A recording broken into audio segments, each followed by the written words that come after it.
Wowie, zowie, bowie. Are we ready to get this party started?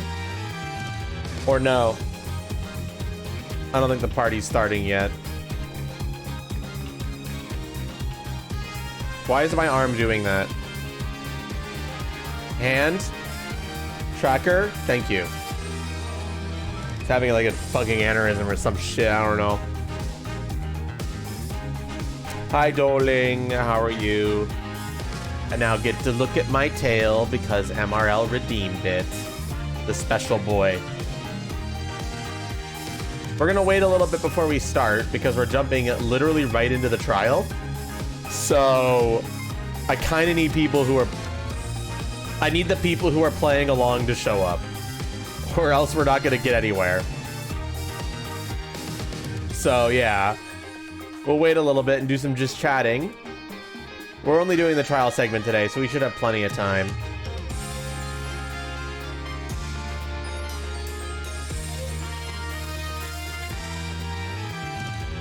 So how's everyone's day going?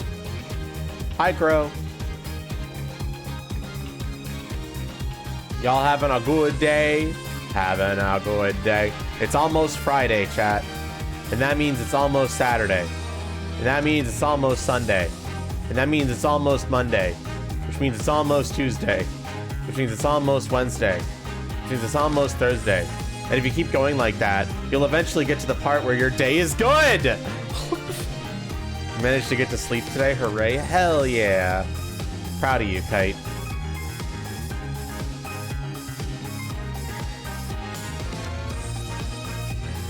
But yeah, no, we're starting with the trial segment, so I can't really start until I see some key players in the chat. In particular, the people I've seen who are the most active playing along were people like Your Imagination, the meme, Ayato was also playing a lot. Crocu was, so we got Crocu, that's good. But yeah, I just want to wait until some of those people show up and then we'll get started. So we'll do some just chatting until then. So if you want to chat about something, let me know. We won't wait too long. Howdy, howdy, howdy, Stevish. We won't be waiting too long. If it gets too long, we're just gonna start. Yeah.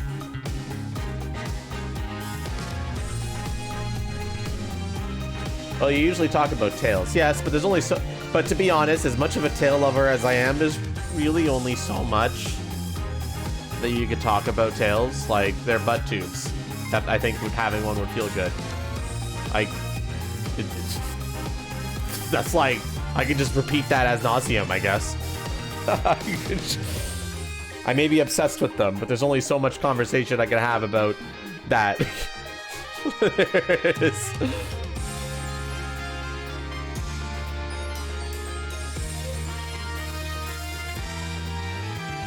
Although we're starting to get a decent chunk of people showing up, so that's pretty sweet. We can get started, I think, actually. We can always catch people up if they come in. Ignore the Windows noise.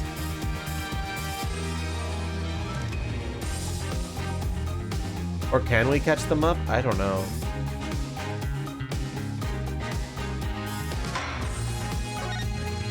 It should be fine.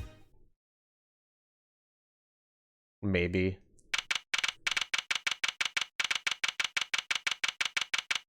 All right, chat, remember to look through the court record and make sure it's refreshed. Wait, let me make sure all the evidence is in there, okay?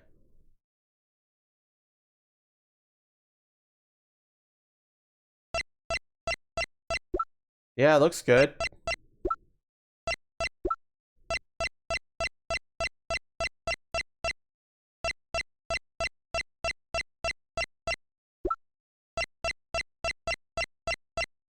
I think we're good. Maybe. Potentially. Who here needs a refresher on what happened last time? If you need a refresher, just let me know, and I can give you the lowdown. Well, this is it. Chat, this is it. Chat. This is it. Today's the day it all goes down. And then there was yesterday. This meeting's over. Sorry. Just give us 5 more minutes. We'll call them back after that. Sorry, no go. Come on, piano boy, we're leaving. Darian, wait! I never liked you, either of you. Huh? Darn it, we were so close. He was about to tell us. Hey, Apollo. You didn't want us to hear what Machi had to say. And I think I know why. Time to bring down a little justice. What was that? He is heard but unseen. Who's that talking? Oh my god. Violent Grammary, I exclaimed as he walked through the door, normally. I love that. I love how Apollo has to say out loud in his head as he walked through the door normally. And then the last few two of the investigation is like, and then he walked out of the office normally. Oh my gosh, what a character. You aren't the witness today, are you, Uncle Valent? A preposterous proposition. How could I stand to stand upon the sand? Why, my secrets would be free for the plucking. I might even have to sign autographs. That is why I intend to remain hidden for the entire day. Ooh, with vanishing chat? Indeed, I will jump upon an express train and express myself to the next town over. Before I go, a word of warning. Warning? What? A grand grimoire glamour resides at the root of all that has happened. Do not forget this truth. Glamour. A spell, a sorcery, a great delusion. Miss Trucy, though it pains me to part so, I need to get in line for a ticket. Farewell! And he's gone. And there he goes. He sure seemed happy about that illusion thing. I have hiccups.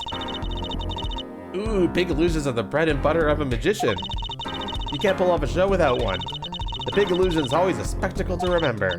Usually it involves cutting up things, like people or elephants, or the Eiffel Tower. Anything, really. There he goes, walking out the door, normally. So he was talking about what we saw at the concert. Amoir's disappearing act. And Prosecutor Gavin's exploding guitar. I wonder what he meant by it being at the root of all that has happened. Well, it's about time. Shall we go? Excuse me, sir. Yes? The scheduled starting time for the trial has been changed. The trial will not be commencing until 10:30 a.m. Sorry for the inconvenience. Huh? Did something happen? This is a first. It was by the judge's request. Some urgent personal business. Great. I bet he stayed up too late last night, watching courtroom dramas. Apparently, he's visiting the hospital again. A hospital? I believe it was mentioned that the Chief Justice's son is unwell. Apparently his condition worsened considerably this morning. The Chief Justice's son. Oh, that's right. Remember yesterday morning? The judge said he had to go visit him after the trial. There's an article about it in the newspaper. If you care to read about it yourself.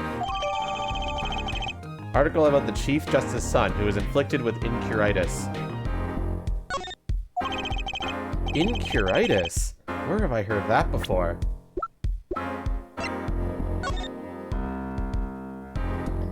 Well, we gotta take a picture, chat.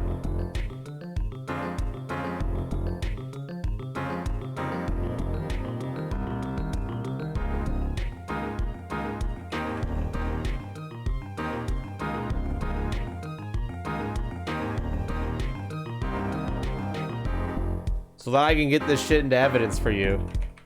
Aren't I such a nice streamer, giving you all the resources you need to play along?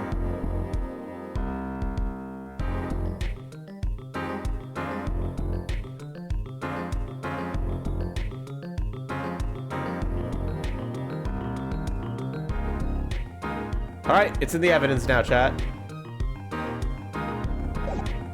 You called us dumb during this. Have you considered not being dumb?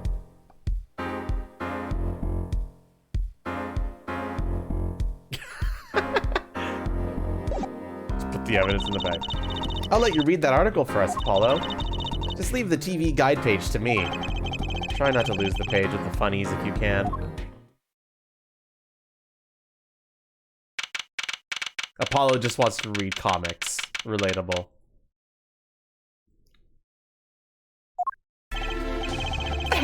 My apologies for the delay. Court is now in session for the trial of... how do you say this name again? Mache Tobai, a suspect fortissimo. Right. It's his trial in any case. The defense is prepared, Your Honor. The prosecution is ready to rock. Is something wrong, Your Honor? No, well, yes. It's just I've been friends with the Chief Justice since we were students. It pains me to see him going through such a difficult time. Incuritis, was it? That article said there is no known cure. Judge, let me say, without honesty, I feel your pain. But now is not the time for tears. Now is the time for law. Indeed. We left off at quite the juncture yesterday. I asked Interpol about that number. IPXX314206. The agent registered under this number was Romian Latus. Thanks for looking into that for us, Detective Crescend. It's a great help. Oh, no problem at all, Your Honor. I'll be heading out.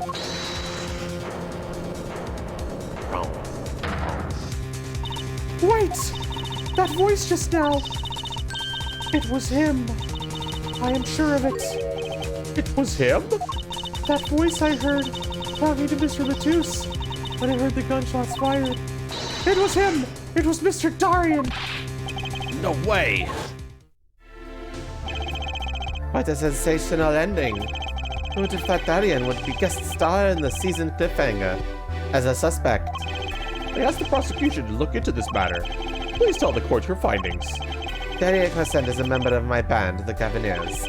He is also a detective, making the current charges serious indeed. Yet after investigating, I have found no cause to alter our case or file new charges. And your reason is? Weren't you aware, Forehead? He had an impeccable alibi. An alibi? Let us review the facts again, shall we? The concert held on the night of the shooting was in 3 sets. The Cavaliers lit up the stage during the first set. For the second set, our guest took center stage. The only performers appearing were myself, Flamboir, and Machi, along with the drummer and bassist, for a total of 5. The shooting at the dressing room, however, took place during the third set. Flamboir and the defendant, Machi Tobai, had left the stage at that point, and the Cavaliers were already rocking. This is with 2 shots rang out at the scene of the crime. Shots heard by Detective Emma Sky, mind you. And Apollo, you heard them too, right? I sure did. Furthermore, Lemmewater herself witnessed the moment of the crime. Well, perhaps I should say she heard the moment of the crime, when she claims to have heard Mr. Latus and Detective Crescend talking. But that's impossible! Detective Crescend was... Precisely. Detective Crescend was on stage getting his groove on, no less. Voila! A perfect alibi. Does the defense have anything to add to this? It's true. When I heard those gunshots, he must have been on stage. Still, there's something here that doesn't quite add up. It appears the defense has no objections. I believe we can safely say that Darius Pesci's alibi has been acknowledged. Which means that Lemmewater was sadly mistaken. Her testimony cannot be true. Very well. Of course, if we disregard her testimony, then I see no evidence keeping us from declaring a verdict. If indeed there are no objections. Uh-oh, Apollo. If he declares the verdict now... Prosecutor Gavin's case is airtight. Amora might have been lying to protect Machi. How can I rely on her testimony? Wait. What about yesterday in the detention center? About the case? What about the case? He wants to tell us about Mr. Latus's death? This meeting's over. Darian? Machi was trying to tell us something. I know it. Maybe the best thing to do is ask him under oath. Very well. The court finds the defendant. What was his name again? Your Honor! No, that wasn't it. It was something like Marquise or... Mr. Justice? Your Honor, before you declare a verdict, I'd like to call another witness. Exactly who else do you need to hear from? A witness who, until now, has not been given a chance to speak in this court. Because he doesn't speak English. You don't mean... I do. The defense calls defendant Machi Tobai to the stand. What? But he doesn't speak English. We'll use an interpreter. Interpreter, I'm afraid you'll have to look elsewhere. I only speak a few phrases such as, I love you, and where is the toilet? Shut up, Bulb. How are you doing today? Where is the toilet is a very important phrase to understand in another language if you're visiting, in his defense. The defense would like to request Lamoir as the interpreter. Lamoir? But there's a possibility she's protecting the defendant. But she'd be interpreting for the defendant. Why would she lie? This is most unusual. Bravo, Air Forehead. Head Judge, the prosecution agrees with the defense's request. Thanks, Bulb. I do have a cute tail. If Lamoir lies, I'll be able to tell. Even my limited knowledge of the language should be enough of that. Well, if both prosecution and defense are for this, I see little cause for refusal. Finally, some progress. Bailiff, please show the defendant and Lamoir to the witness stand.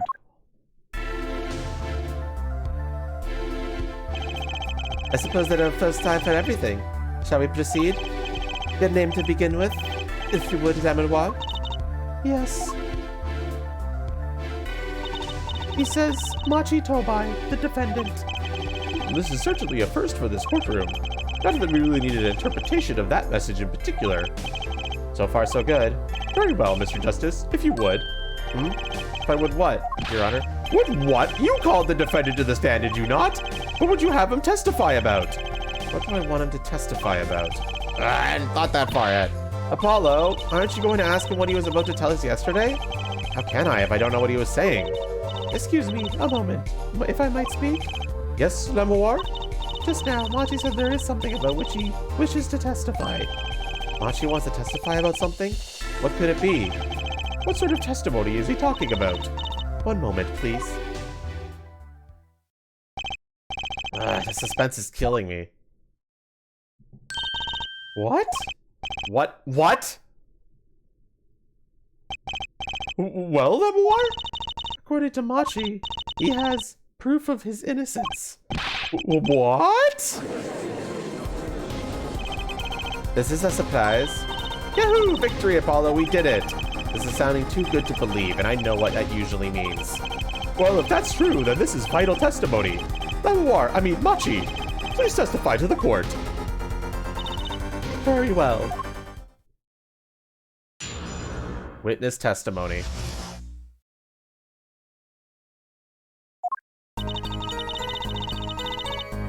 He says that word of Mr. Latou's death came as a great shock. But if the killing truly followed the lyrics of my song, he, could not have done it. He says that's because the lyrics are in English. He does not understand them. I see. He wouldn't have understood the English lyrics to the song. That would prevent him from following them so closely. I wonder what he meant by proof. Why, he would only have to ask Lamoir to know the meaning of that song. Lamoir, did you ever explain the lyrics of that song to him? I did tell him, generally, what the song was about, but never in so much detail, and he never asked. Has my oft-repeated warning already fled that forehead? Lamoir might be protecting the witness. Well, anyway, let us proceed with the cross-examination. Mr. Justice, if you would. Yes, Your Honor.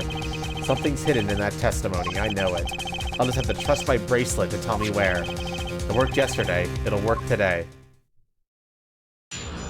Cross-examination. Proof of innocence.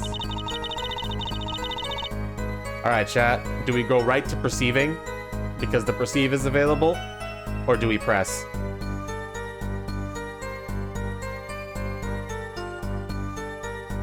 We've got a bracelet active here. Press? Okay. He says that word of Mr. Latou's death came at a great shock.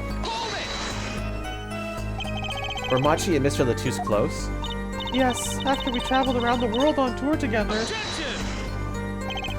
Lamoir, this is Machi's cross-examination, not yours. But I knew the answer. This is a court of law, we'll play by the book. I understand.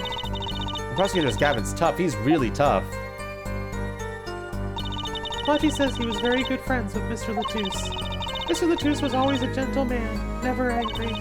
We got along quite well. I never dreamed something like this would happen. But if the killing truly followed the lyrics of my song... The guitar's serenade, correct? Yes, the crime followed the lyrics of the song. The theft of the keyring, the burning guitar, and the bullets. That is why it could not have been me. That is, he could not have done it. By could not have done it, you mean... It is very simple. Machi could not have done all the things that happened that day, for all those things followed the song lyrics closely. He says that because the lyrics are in English, he does not understand them. Wouldn't it be difficult for him to perform without knowing the meaning of the lyrics? He didn't know what the song was about, its mood, shall we say. This was enough to play by. I told him it was a song about a guitar in love. It's not actually the guitar that's in love, strictly speaking.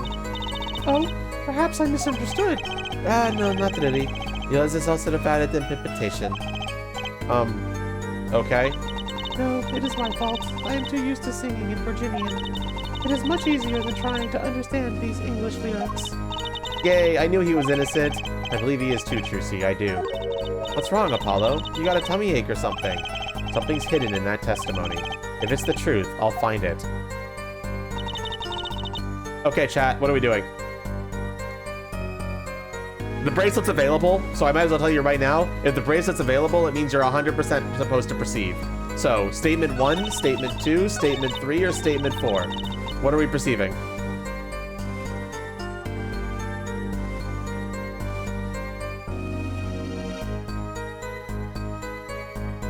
You just see one's on the first or last one? Which one should I try first? You think 1?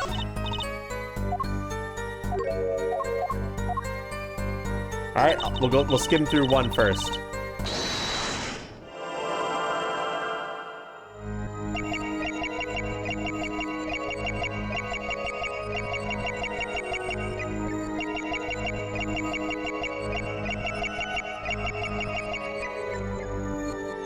He said that word of Mr. Latouche's death came at a great shock.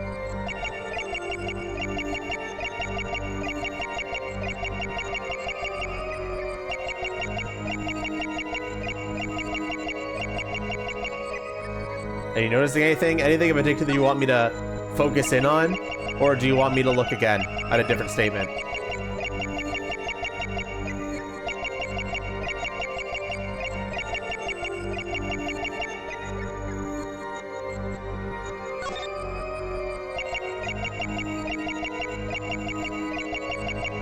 Should I try a different statement, or do you think I'm just missing it?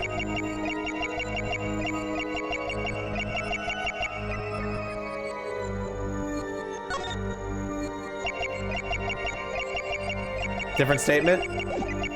Which statement?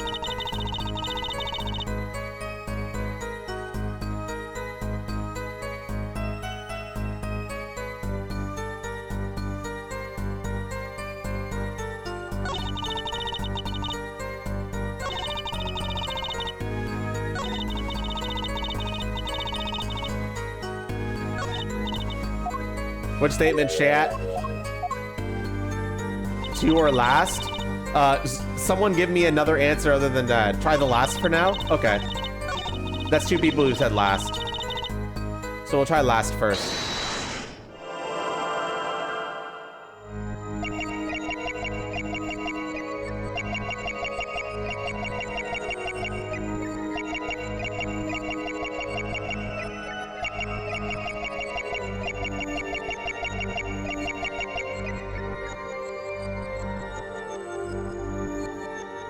His eyes? Let's focus in.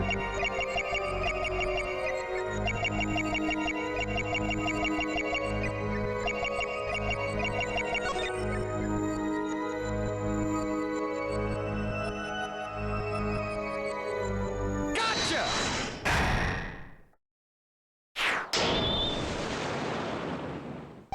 You got it this time. Machi. You can't fool my eyes. You glanced towards her the very moment Lamar said the word English. Why? And don't bother interpreting that. He understands me. Machi, tell the truth. You can understand English, can't you? Well, what are you saying? Of course he can't. Must he continue this charade? Mr. Justice, Machi says this. I know the word English. Huh? Before coming to this country, he heard me speaking English. He learned the name for this language. That is all. What? Give me a break. Is that such an unusual word to understand? Do you not know Espanol, for instance? Well, yeah, but... I am sorry, but he truly does not understand your language. Well, then explain this. How does he know the crime followed the lyrics? Have you always been such a suspicious-minded lad? It is simple. So simple it hardly requires an explanation. He read about it in the newspaper. The newspaper? The Virginian Daily Bugle. You can buy it in this country these days, you know. They have already begun to report about this case in our homeland. I was right. What is wrong, Mr. Justice? Your eyes. They're quite fierce all of a sudden. Machi is lying. Maybe it's time to show them proof that he's lying.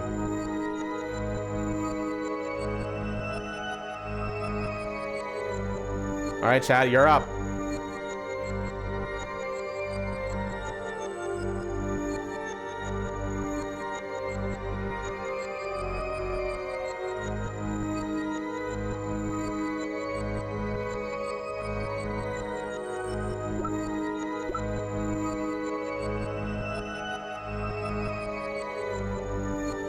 Wait, this is what you want me to present, right? Yes. I have here a Virginian newspaper, the Virginian Daily Bugle, as a matter of fact. Indeed, there is a feature article about the case. Could you read this for me, Machi? That's right. It doesn't mention the lyrics. What? What is this all about? I'm sorry, Machi. You couldn't have read about the lyrics in a Virginian newspaper.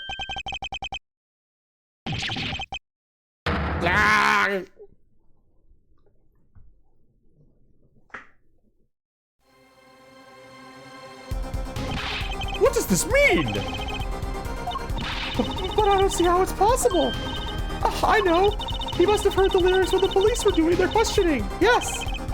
Not possible. The subject of the lyrics was not brought up in police questioning. I read the full report myself. So, the lyrics weren't in the newspaper, and the police didn't mention them. The only place you could have heard them was in this courtroom. In English, no less. The witness will explain himself. Machi says, he says... Yes? It is true I read the newspaper, but this is not where I learned of the lyrics. I was mistaken. Now I remember. You remember? He says he heard of the lyrics from me. What? Is this true, Lemuar? Yes, I'm afraid I had forgotten it myself. And it looks like everyone has been jumping to conclusions again. It seems so, yes. No. I was on to something. I know it. I can't let this chance slip away. Time is an issue today, Mr. Justice. Are you finished with the cross-examination? What are you going to do, Apollo? If I'm going to keep on cross-examining, I better have an angle of attack. Or else. My bracelet's still reacting. Your Honor, please allow me to continue. If you must, you must. Very well. Witness? I understand. It was I who explained that the crime followed the song.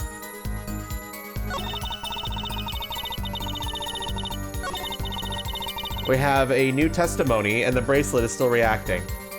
I think it goes without saying that we perceive the new statement, so yeah.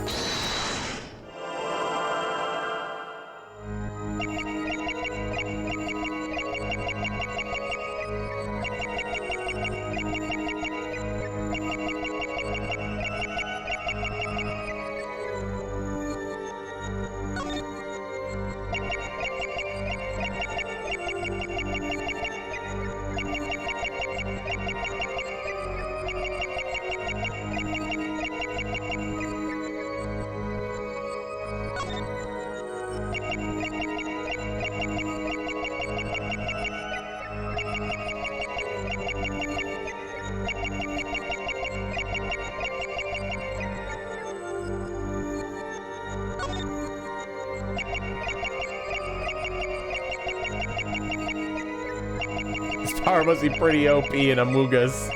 It is, yeah. It would be, wouldn't it? People who were here yesterday's stream might already know.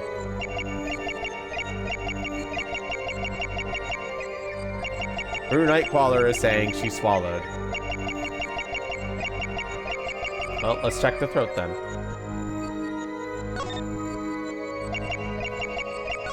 There it is.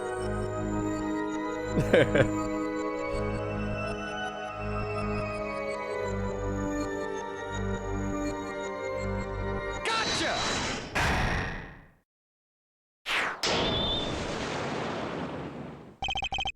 Lamoire. I'm currently cross-examining Machi. Why should you be uncertain? Me? Uncertain? Yes, you swallowed at the very moment you told the court. It was I who explained. I see there is little point in trying to hide anything from you. Lamoire, are you indeed protecting someone? That is not a question with a simple answer. To tell the truth, I do not believe it myself.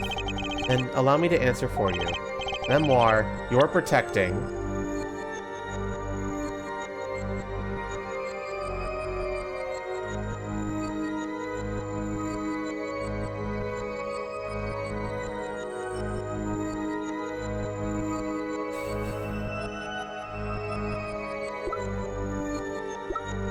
Who is it, chat? All of the profiles are on the screen right now. Except this guy's, but...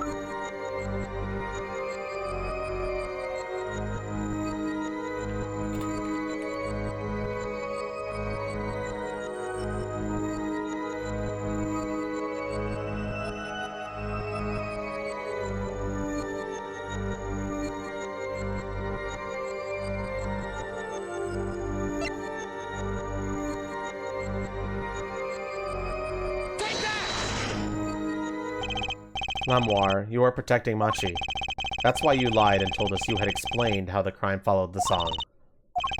I don't fault you for trying to help, but this is not the way. Machi, I believe you didn't do it. Really, I trust you. But you've lied to us twice, and now you have Lamoire lying on your behalf. If this is going to work, you have to trust me too. Your two lies cover a simple truth. You understand English. You have to. Ah! Except in English this time. Thanks.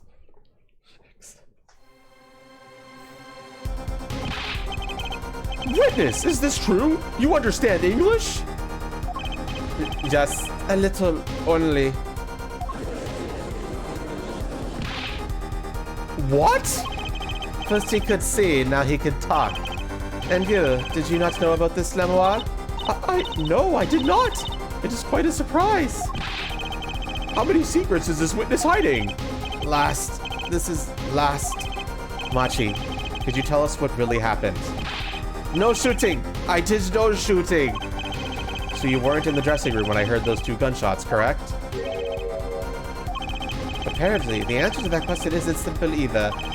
I was in dressing room, behind desk. Manager, he on floor. Which would be after the shooting, right? Then, there is voice. Voice? Or voices? Was it you, Emma Apollo? So when Machi went into the dressing room, Mr. Latouche had already been shot. And then we came to the door. Hannah high up. I take off. Run away, run away. So it was you who escaped through the air vent. As the prosecution has upheld all along, no less. The defendant has admitted to being at the scene. Might we take this as a confession? No, he has clearly denied that he did it. I know shooting. Manager on floor. Already on floor. The victim had already been shot, you say? I find that hard to believe. The defendant understood the song lyrics. He was at the scene of the crime. This can only mean one thing. He is the shooter. Does the defendant have anything to say to this? He's clammed up, Apollo. Then let's ask Mr. Justice. Will you require any further testimony from the witness? Is that it? Is there nothing else that I can get him to testify about? Wait, no, of course there is. What is this cocoon, anyway? The cocoon, the silk is a potent cure. A cure? Oh, Machi, are you a smuggler?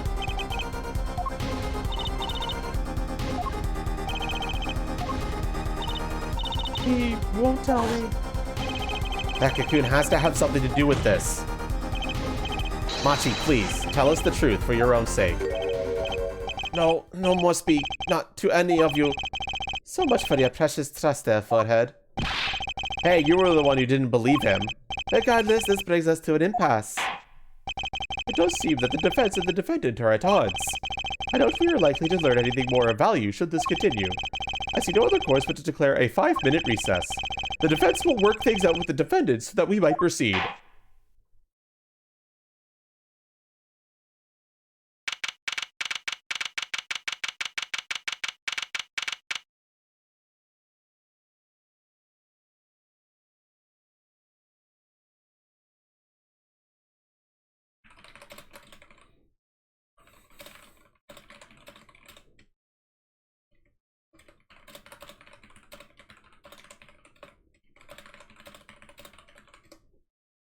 Okay, sorry about that. Apollo Eustace. He's trying his best, chat. He's trying his best. That's justice. You better learn how to say it if you ever want to get some. Belief, I know shooting. Machi claims Mr. Latus was already down on the ground when he entered the room. Maybe it was a trap and he walked right into it? Suddenly, I hear revolver. Close. Very close. Then I hear a voice. You heard gunshots? Yes, it's true. I hear revolver, but only sound. Wait, you're saying you went into the dressing room and found Mr. Latus already dead, and then you heard shots? If that's true... So, you were at the scene of the crime when you heard those shots? And you escaped through the air vents. I know. Huh? What do you know? I know if I opening vent, I can leave stage and backstage. So the vents went to both the stage and the backstage area? Is that what he means? Hey, he's right! Look, Apollo! Huh. Yeah. But how did you know it was connected like that? Wait, I bet his father was the architect that designed the hall or something. I hear this from Magician. Magician? Don't look at me! A magician, huh? Well, at least we're clear on one thing. Machi didn't shoot Mr. Latus. Yeah, but what does that leave us with? We're supposed to say he went into the room to find the body, and then he heard the shots? That one's gonna go over well in court. Not. Apollo, you're his defense! You're supposed to believe whatever he says, even lies! That's what Daddy always told me. I'll just pretend you misheard him. Every time. Trucy getting the wrong lessons from this dad. From her dad. So, what do? You sure you won't testify, Machi? No talking, no. Well, it was worth a shot. That cocoon. I can't go home. Can't go home? I can't go home to Virginia. I do not want to go home. The penalty for taking a cocoon from Virginia is death. That's right, it's punishable by death. Of course, he's scared. Oh well, I guess we'll just have to try a different approach. That's the spirit, Apollo. So what's your plan? If Machi won't testify it, we'll have to get someone else to testify. Someone else? I think we're out of time. Let's get back in there. Right.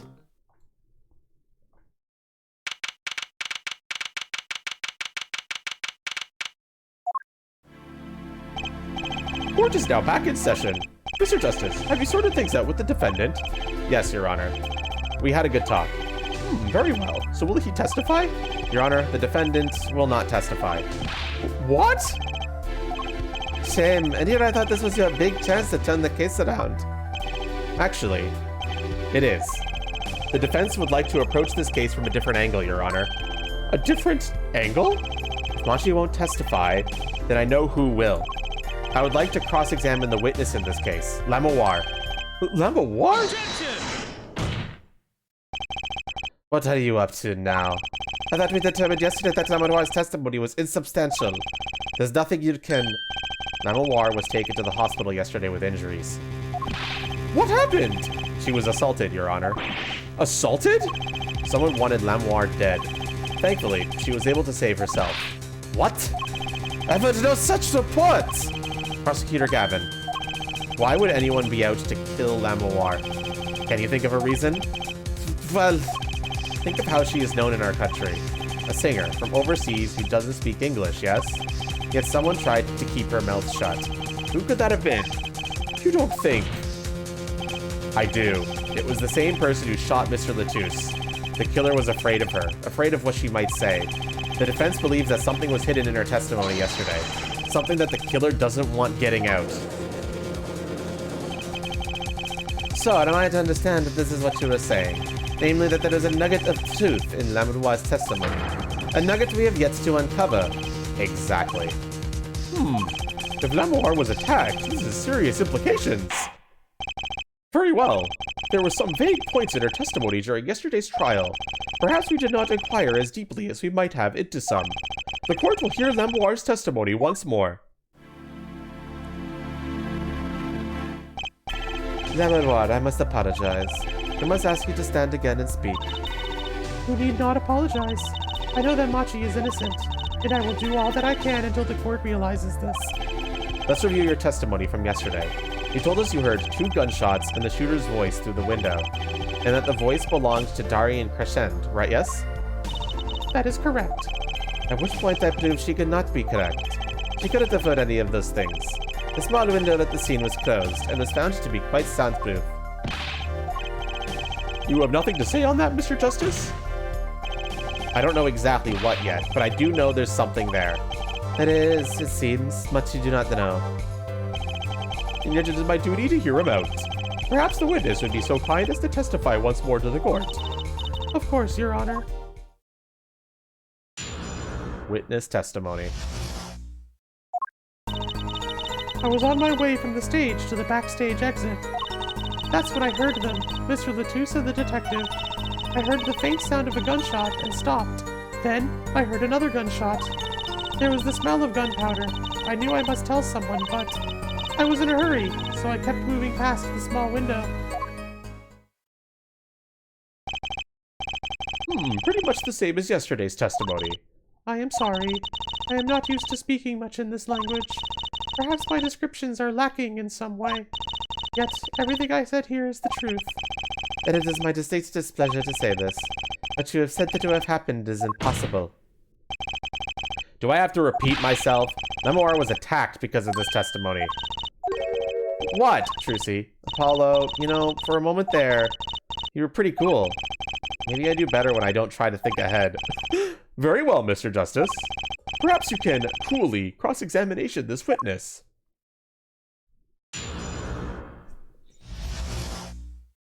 Alright, chat, what are we doing? What are we fucking doing?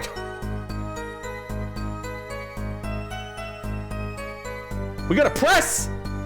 Or we're gonna just go right to presenting? We pressing? We pressing!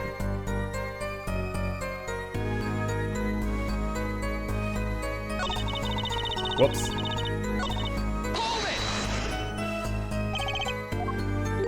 Is something wrong? I know I said hold it, but she's saying the same thing she said before.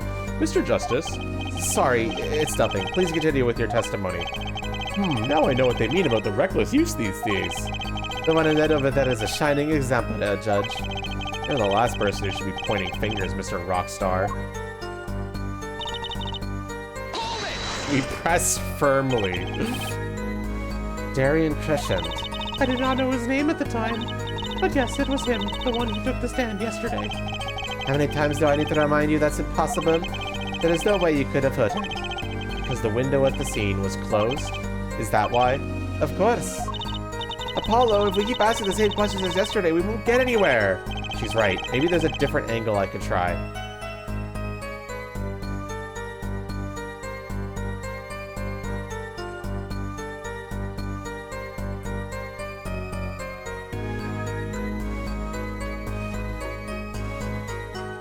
Well, chat.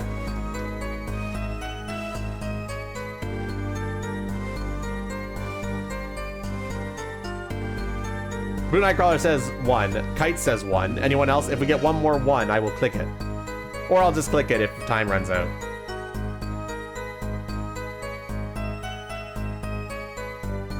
Locking that in 5, 4, 3, 2, 1. Memoir, do you by any chance remember what they were saying to each other? If so, please tell us. I have given it much reflection, but I was afraid of this. She doesn't remember. I only heard one phrase clearly. A whole phrase? You remembered something that was said? Why didn't you say anything yesterday? Though my memory is clear, I was afraid to speak. You see, I do not understand what was said. This could be it, the clue I've been waiting for. Well, what did he say? It was the other man speaking, not Mr. Latouche. The shooter, then. Darian Crescent. Well, what did he say? It's over. Press the switch. Now! Switch? Had the shooter said this to the victim, Mr. Latouche? I thought it quite strange myself afterward. It is a mystery. What could it possibly mean? Mr. Justice, care to shed some light on this? I mean, sure, I'd be delighted. It's very vital. Maybe we could add that to the testimony. Maybe, Apollo? From the small window, I heard a voice say, "Press the switch, now!" And it was Detective Darian Crescent's voice. Yes, I am sure of it. It's over. Press the switch. Why would he say that to Mr. Latouche? Apollo, the murder weapon, the revolver was Mr. Latouche's, right? Yeah, what of it? Well, maybe when he said, press the switch, he really meant to say, pull the trigger. Because his English isn't so good. Darian Crescent is a native speaker. Oh, right. Sorry, I kind of forgot who was what. Press the switch. That's not something a killer usually says to their victim, is it? Was there no one else in the room? I do not know. All I heard was Mr. Latouche and the detective. I heard the faint sound of a gunshot and stopped. Then I heard another gunshot. So we have this new statement. Right here, we have a new statement, so think that statement over while I continue pressing, okay, chat? There were 2 gunshots. Yes, I heard 2, one after the other. Sorry, I got hiccups. Excuse me. That fits with the bullet holes at the scene. Nothing really new here to pick up. There was the smell of gunpowder. I knew I must tell someone, but... Why didn't you tell someone immediately? Well, If it were me, I would have gone to the police right away. It's our duty as citizens. This may be beside the point, but Lemoir isn't a citizen. Though one would hope such common sense prevails in Virginia as well. Lemoir seems awfully quiet all of a sudden. That's strange. Could she be hiding something? It is as you say, yet at the time... I was in a hurry, so I kept moving past the small window.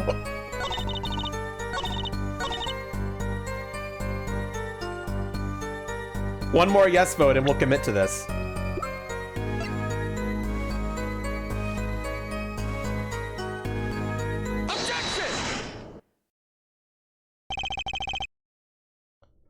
Press the switch. There's only one key that can unlock the mystery of those words. Oh? Yet there was nothing at the scene that could be called a switch. Save the lights. True, there wasn't a switch at the scene, but it just so happens I have a switch right here. That certainly does look like a switch, doesn't it? The problem is, this was found not at the scene of the crime, but on the stage. The stage? Where the concert was held, yes. This was found hidden there. On the stage?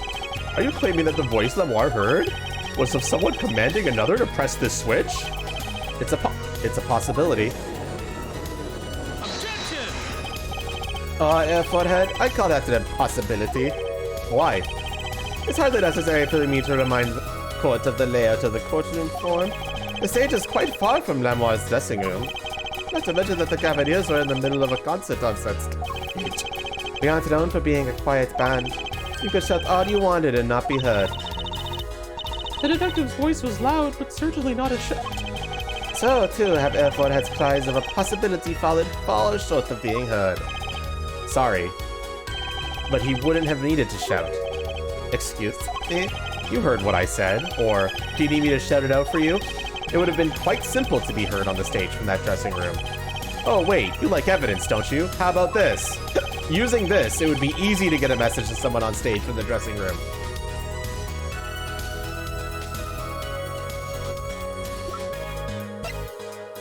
Kroku saying the headset.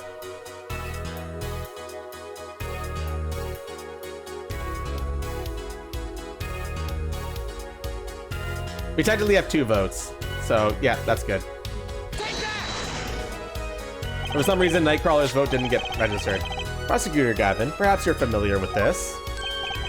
Why, that's... What? What is it? Is that some kind of newfangled phone they invented while I wasn't looking? This is a type of transmitter, a communication device. Communications device? From what I've heard that night, everyone on stage was wearing one of these. Isn't that right, Prosecutor Gavin? Yes, actually. For talking between band members. We all had one on. So you admit that if you were wearing one of these, talking from the backstage to the stage would be simple. True, but wait, they'll send out an electronic signal. To avoid interference with the audio systems, the range is quite limited. Omar said it was about 30 feet, right? Look at this cross-section diagram of the concert form. Ah, exactly. The walk from the stage to the backstage seems far, but the direct distance is less than 30 feet. That can't be! So when Lamar heard the shooter's voice, he could have been talking to someone on stage. Maybe this is the switching question. Why did it have to be on the stage at that time? It could be placed in a pocket and carried anywhere. Someone could have hit it on the stage after the fact. Hey, he's got a point. How do we know where it was when she heard the voice? When the shooter said, press the switch. Well, I guess we don't. An unfortunate situation. I'm afraid that until we know where the switch was, there's little point in debating it. Ugh. I was sure this was the way to go with this. What is this switch anyway? We don't even know that basic fact. Wait a second. I do know what this switch is. And if you follow that train of logic to its incredible conclusion, it ends up in proof that completely changes this case. What's up, Apollo? Apollo? We know about this switch, right? We know what it is. Yeah? Well, think of when it was used that day. Think of what happened. Well, Mr. Justice, if you have no further information to share concerning this switch... Your Honor? Yes, Mr. Justice? I've been remiss in not telling the court this before. I know what this switch is. Well, it seems the defense is set upon linking this switch to the case. Let's see your evidence of the link. What evidence do you have to explain what this switch is?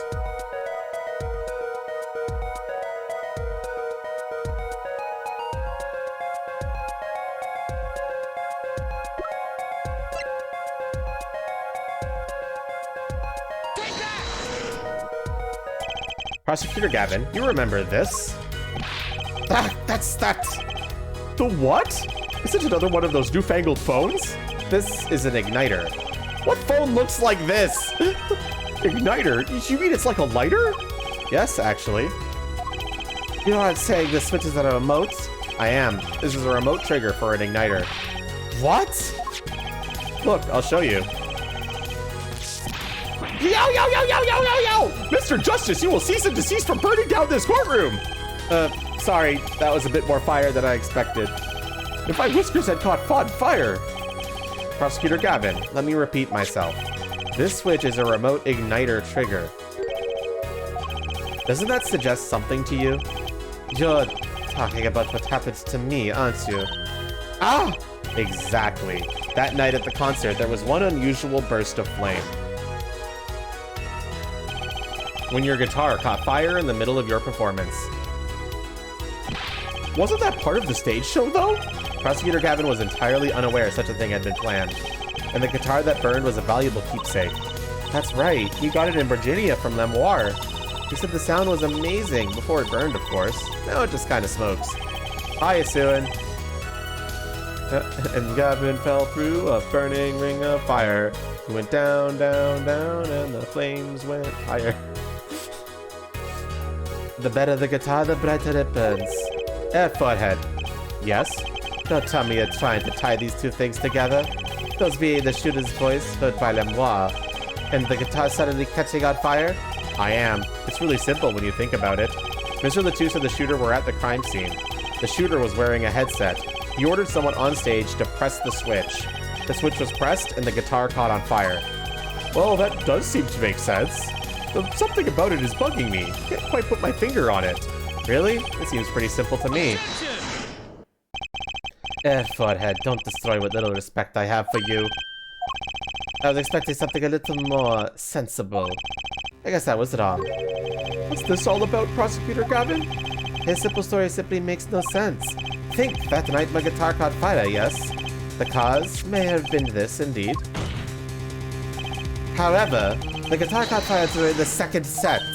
Ah, that's right, of course!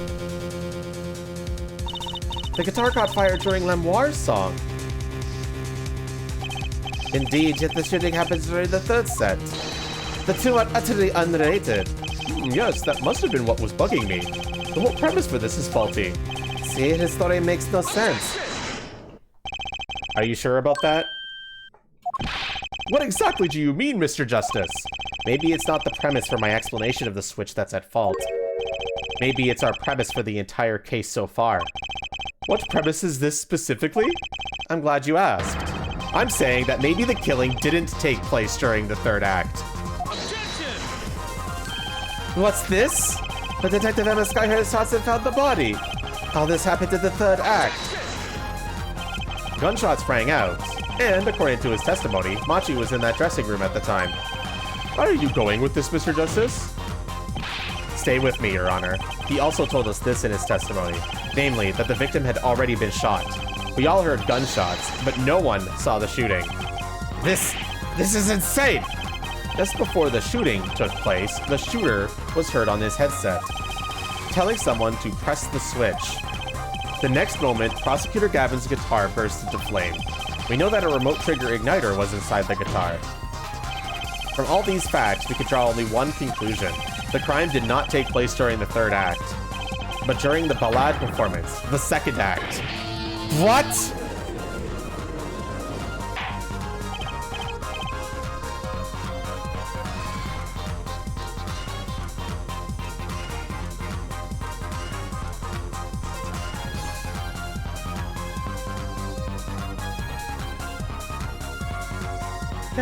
I love this fucking song, dude. It's such a good fucking...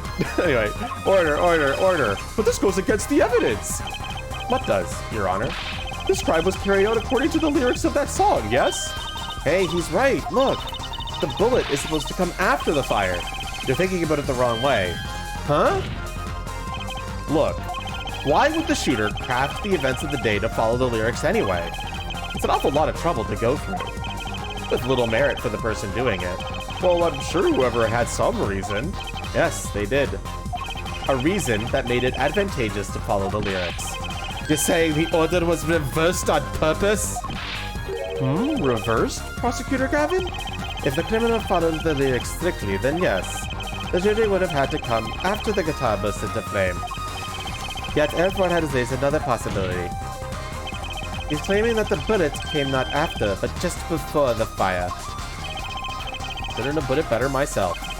We were only meant to think that the shooting came after the guitar burst into flame. That was the criminal's objective. That's not exactly true, Doomadad. There are some cases where the murder timing was accurate. It's not always. Not always. But it does come up quite a lot. Because it's a great way to turn the case around. So it's not like it's a bad trope, you know?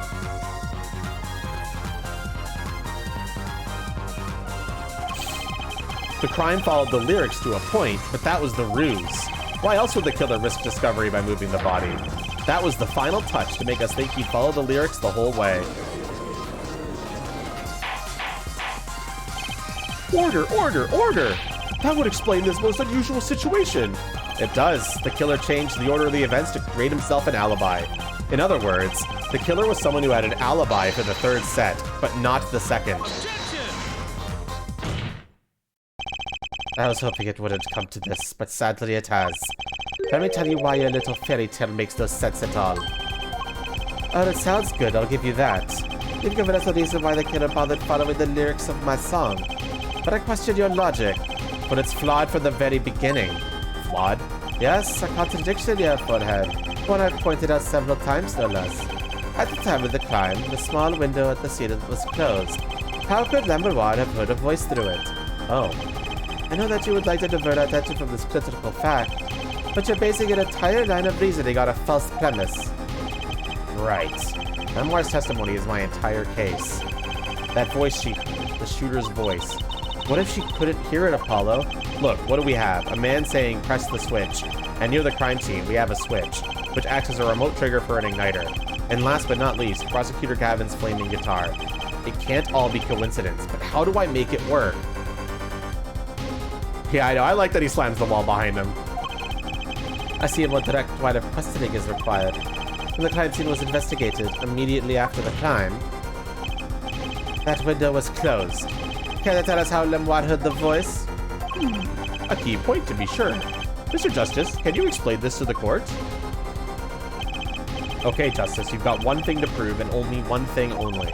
Lamberoir heard a voice, and she heard it during the second set. Think, how is Lamberoir able to hear the voice?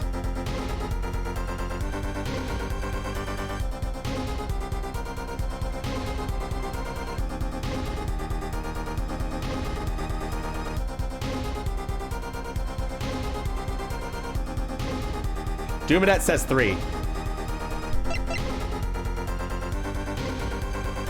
Do we agree with this line of thinking?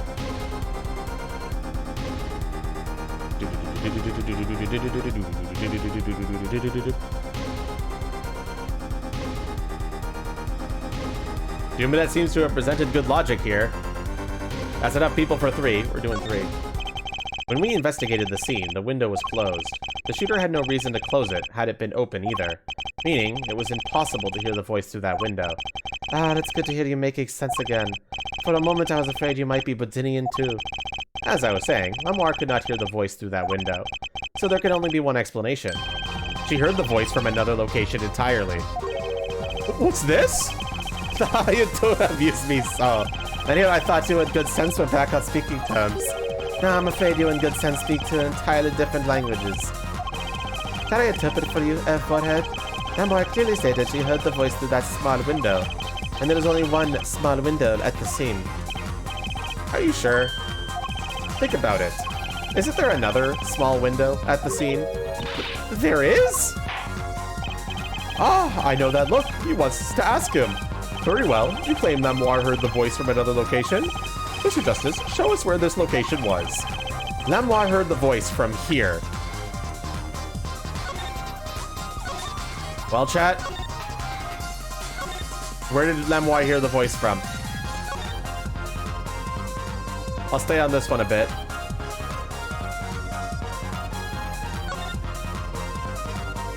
The vent? when the Lamberoir is sus. This is where Lamberoir heard the voice from. But that's no small window. That's the air vent. What did she tell us? She said she's a Virginian, unfamiliar with our language. It's not a stretch to imagine she called this air vent a small window. Now you've done it. You've got beyond ridiculous and it's ludicrous. So that when I was up in the ventilation system listening to this man's voice? That's the only logical explanation, yes. Logical? I do not think this word means what you think it means, Forehead. Okay, what about it isn't logical? Dad, it hardly meant saying. Why would Lamberoir be in the ventilation system? Hiding like a lat. No offense intended to her, of course. The explanation for that is simple, Prosecutor Gavin. Isn't it, Lamberoir? You have been listening to our discussion here, yes? Yes. I admit it had me quite confused since yesterday. Yes, the small window was closed, but why should that mean I could not hear through it?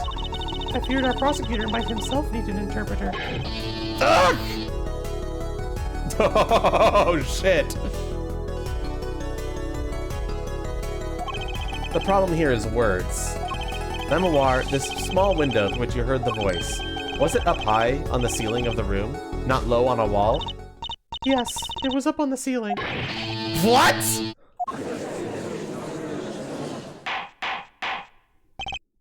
Order, order! I will have order! Witness, you will clarify this statement to the court. Are you in fact saying that you were up above the ceiling of the room? And that's where you heard the moment of the crime? Yes, in fact I was. I am sorry. I never imagined it would become such an important point. Yes, well, why the heck were you up there? I believe it's time for another testimony. I'm not sure. I can't. May I remind you this is a murder trial? We will hear your testimony. Tell us why you witnessed the crime from above the ceiling of that room. Please. Well, looks like I'm on the right track.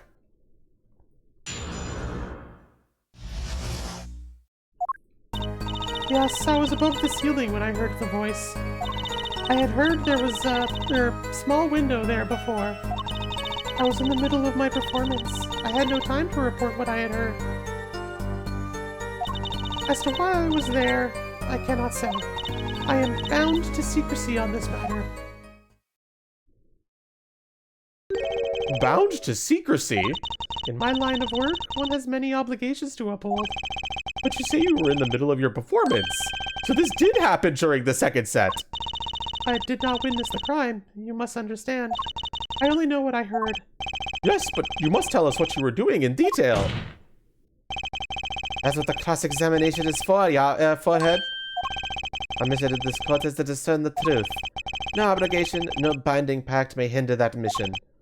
Very well. Mr. Justice, you may begin the cross-examination. What are you gonna do, Apollo? I'm going to find out the truth. She was up above that ceiling for a reason. I just have to get it out of her. Cross-examination. Honestly, I'm gonna be honest. Lamar's kind of a fucking idiot right now, but it's fine. I understand they wanted the Claire to figure shit out. It's fine. I get it. But like, fuck, bitch. This is a murder trial. Anyway, what should we do, chat?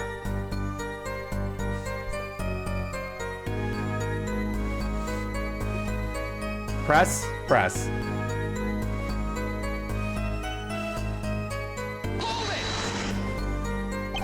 Above the ceiling. Could you be more specific?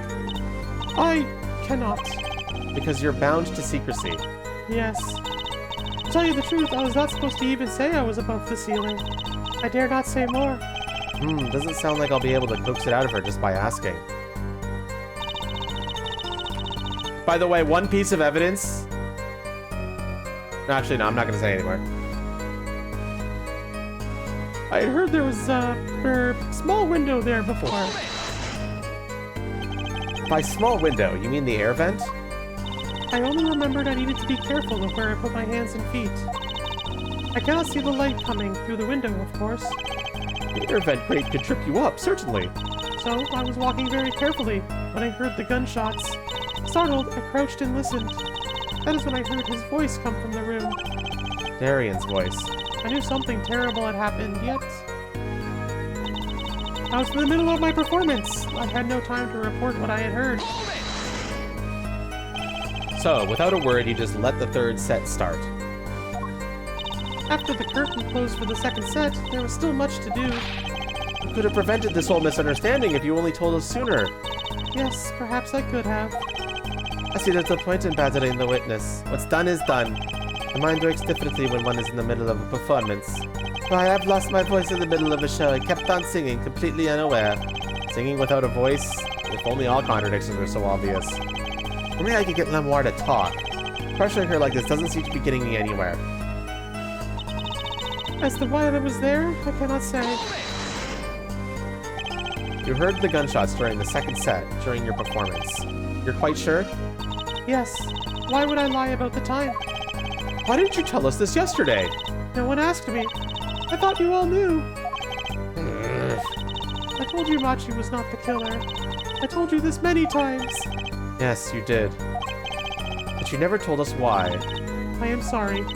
I was not able to speak of it. Unable or unwilling? She's not talking, Apollo. What do we do? We'll just have to prove it ourselves. As long as she's bound by this pact of silence, she won't talk. But if I can prove why she was up there, she'll have to admit it. But how are you going to do that? She was singing on the stage, Apollo. She couldn't have been up above the ceiling, too. Yes, she could. I've got a theory as to why, too. And maybe I've got the evidence to prove it. I'm bound to secrecy on this matter. Exactly who bound you to secrecy? I'm not sure I'm allowed to say who it was. No, I think perhaps that it's alright. It's just a name after all. It was Valiant Gramarye. Perhaps you know him? Valiant Gramarye? What? You mean Uncle Valiant? What? Valiant Gramarye? Who's Valiant Gramarye? A grand magician. The one responsible for the illusion performed during our concert. Interesting reaction, Prosecutor Gavin. Lamoire was bound to secrecy. It's going to take some hard-hitting proof to make her talk. I think I know why she was up there. How do I prove it? Alright, chat, what are we doing?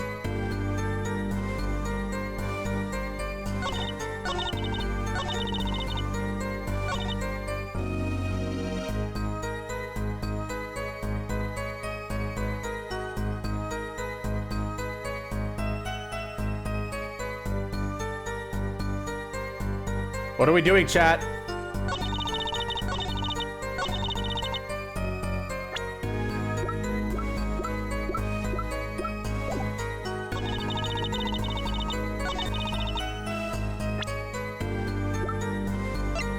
Rudailer wants to present the videotape to Statement 4.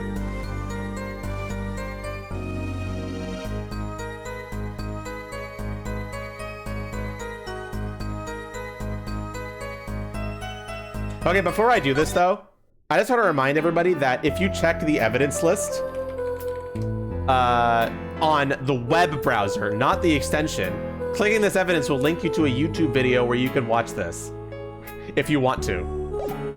It may be useful. It may be useful. Just letting you know that, okay? All right, let's present it. Lamoire, truth be told, the reason for your presence above that ceiling is quite clear. Especially when you consider what happened during your performance. What happened? Yes, it's all right here on this video.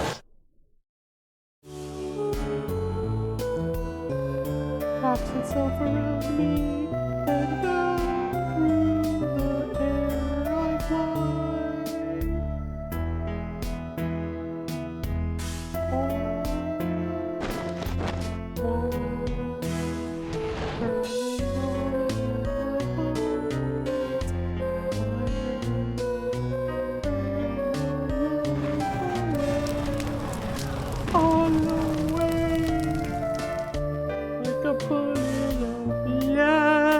I can't sing. I have a horrible singing voice.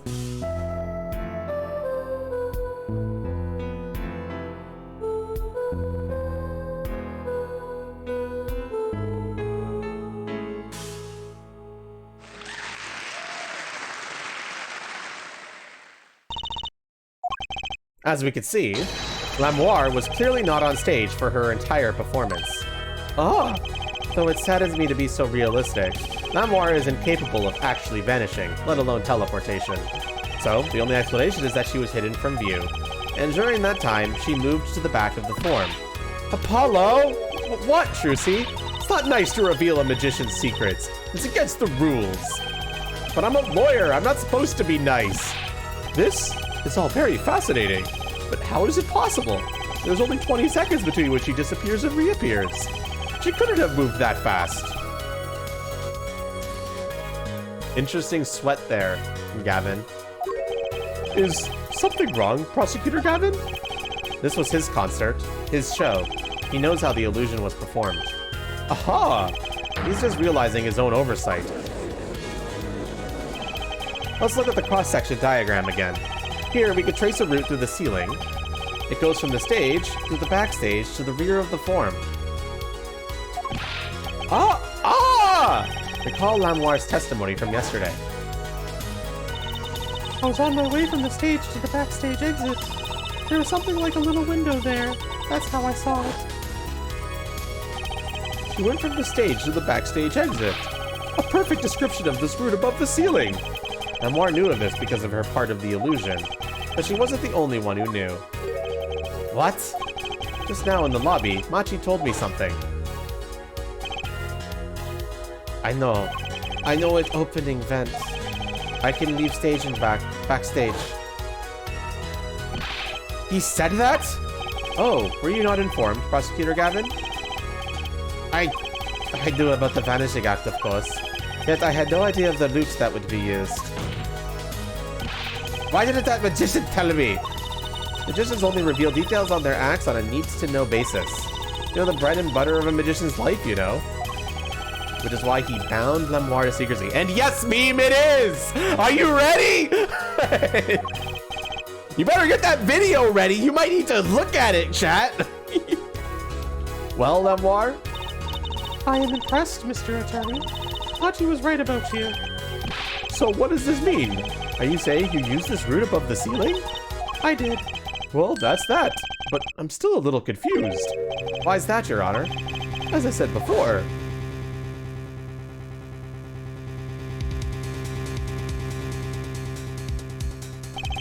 there was very little time between when she disappeared and when she reappeared. No, meme, shut up! 20 seconds, tops. How could she do it so fast? Especially if she stops to hear the shooter's voice. That's a good question. Can the witness explain this to the court? I cannot. Very well. Mr. Justice? Yes? It's all up to you. Do your thing. What thing, Your Honor? You need to explain how Lemoir was able to teleport like she did. Or I'm throwing your case out with the bathwater. Ugh. Why do I get picked on? It's Lemoir who isn't going along with the program here. As I have stated before, I am not at liberty to speak of the illusion that night in detail. Then you'll just have to tell us what you can. We'll hear your testimony on this. Mr. Justice, it will be your job to wring the truth out of her. Yes, if you would, please. Right. I feel like a student before finals. Just fucking tell us that will work! Good luck, Apollo. Whatever, the big illusion. I followed the route exactly as I was instructed. There is an emergency exit in the backstage, where a stagehand waited. From there, one can enter the forum on the opposite side of the stage. The plan was for me to move there in 2 minutes. I was on my way when I heard the voice. 2 minutes, you say? The mystery deepens! Suppose it was too much to hope the judge would come up with something. As does my curiosity! Take it away, Mr. Justice! Right, Your Honor. All I have to do is find the contradiction between Lemoir is saying and what we can see plainly in the video. I figured it out already! I am a magician after all. Well, tell me. Not a chance.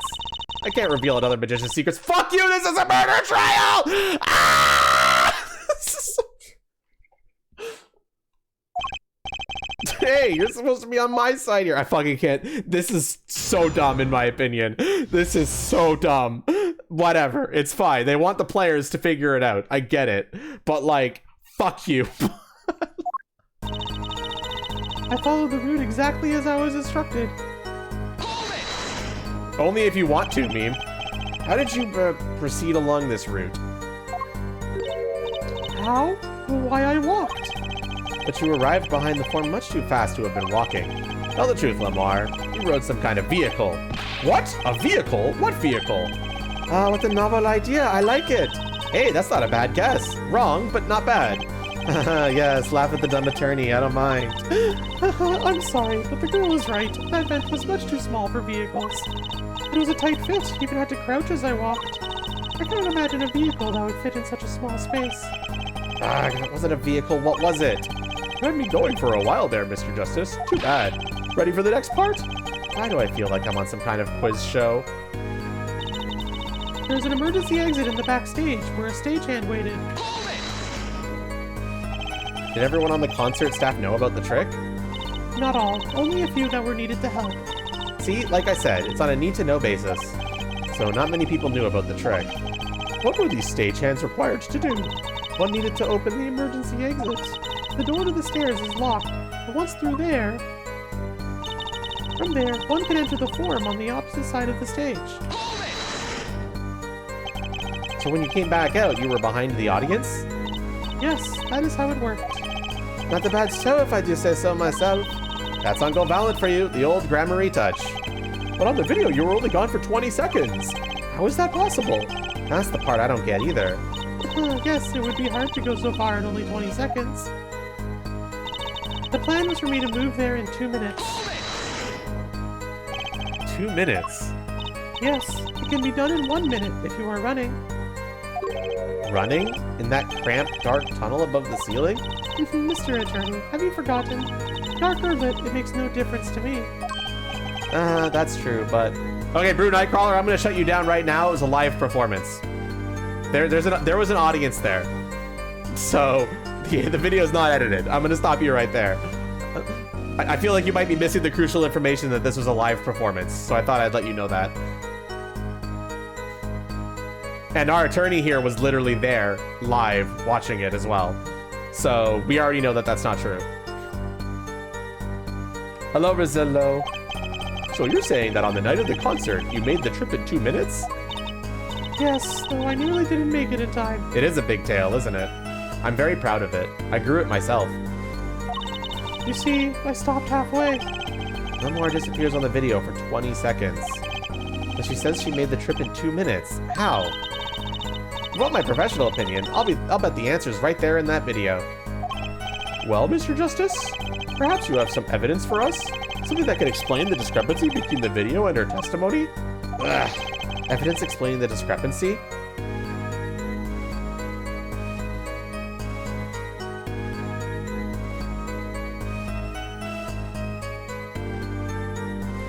Alright, chat, I'm gonna tell you right now, watch the video.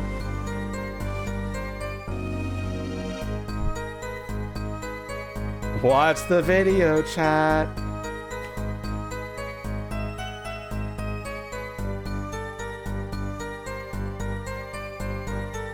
Other than funny anime moments, it's a court game. So basically, the witness testifies, and then you got to present evidence that contradicts what they're saying. So right now, we're trying to figure out the trick behind a magic trick.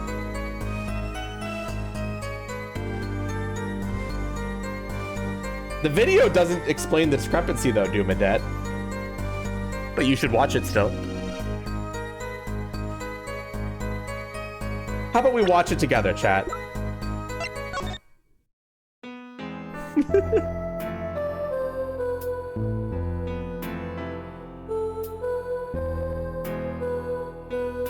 Let's watch it together, chat.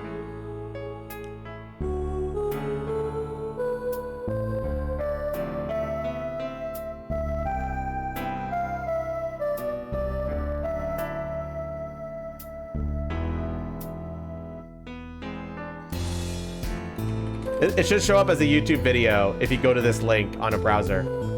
If you click on that evidence specifically.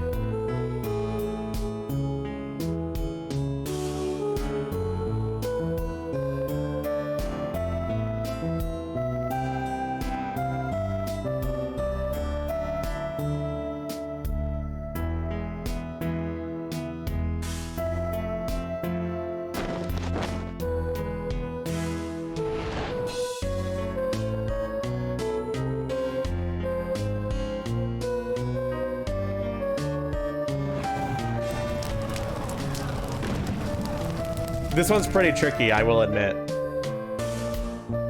That's why I'm kind of helping you along, because I know you guys can't really watch this video on demand.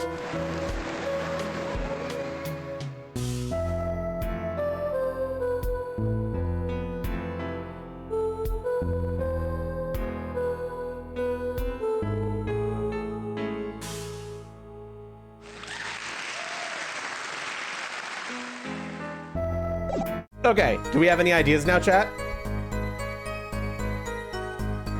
By the fire? That was set up by an igniter. If you have an idea, make it official and people can vote on it. Or maybe explain your reasoning.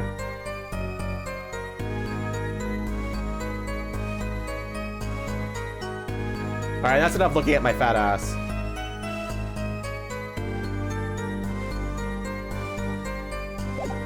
The student wants to present evidence, and they want to present the brooch. There's one piece of evidence that explains the discrepancy between video and testimony.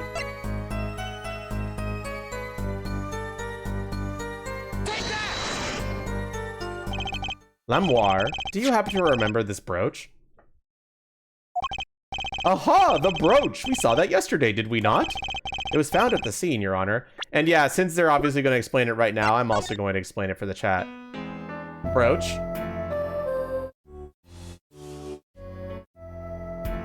Now look carefully when she reappears. No brooch.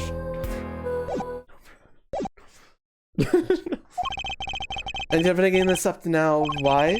I thought we had already determined that when that was dropped. So did I, but we hadn't. Take another look at the video. And now they're gonna just explain it again here. Yeah, it's a very subtle one. I actually really like it. The fact that you have to really look hard. I think I got stuck as this one as a kid. Here, you can see she's wearing the brooch. So she is. Let's look a little bit later.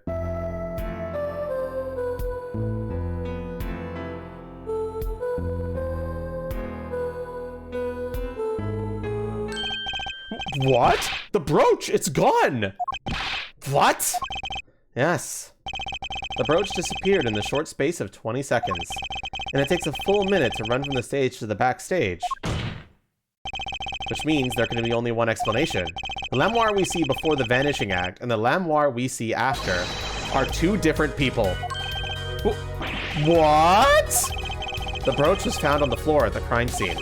And not just on the floor, but on the floor directly beneath the air vent. Lamoire, tell me, did you drop the brooch on your way from the stage to the backstage at the very moment you witnessed the crime? Yes, I think I did. Order! Prosecutor Calvin! From your expression, I gather you had no idea this was the case, Judge? I, of course, knew about it. What? Don't get me wrong, I wasn't hiding it. It just never occurred to me that the switch of the shooting took place at the same time. So, I was right? There was a switch? There was. Just before the stage's tower rose, Lamoire was replaced. Oh, we're on the subject. Just who was this replacement, Lamoire? Why, the man behind the illusion.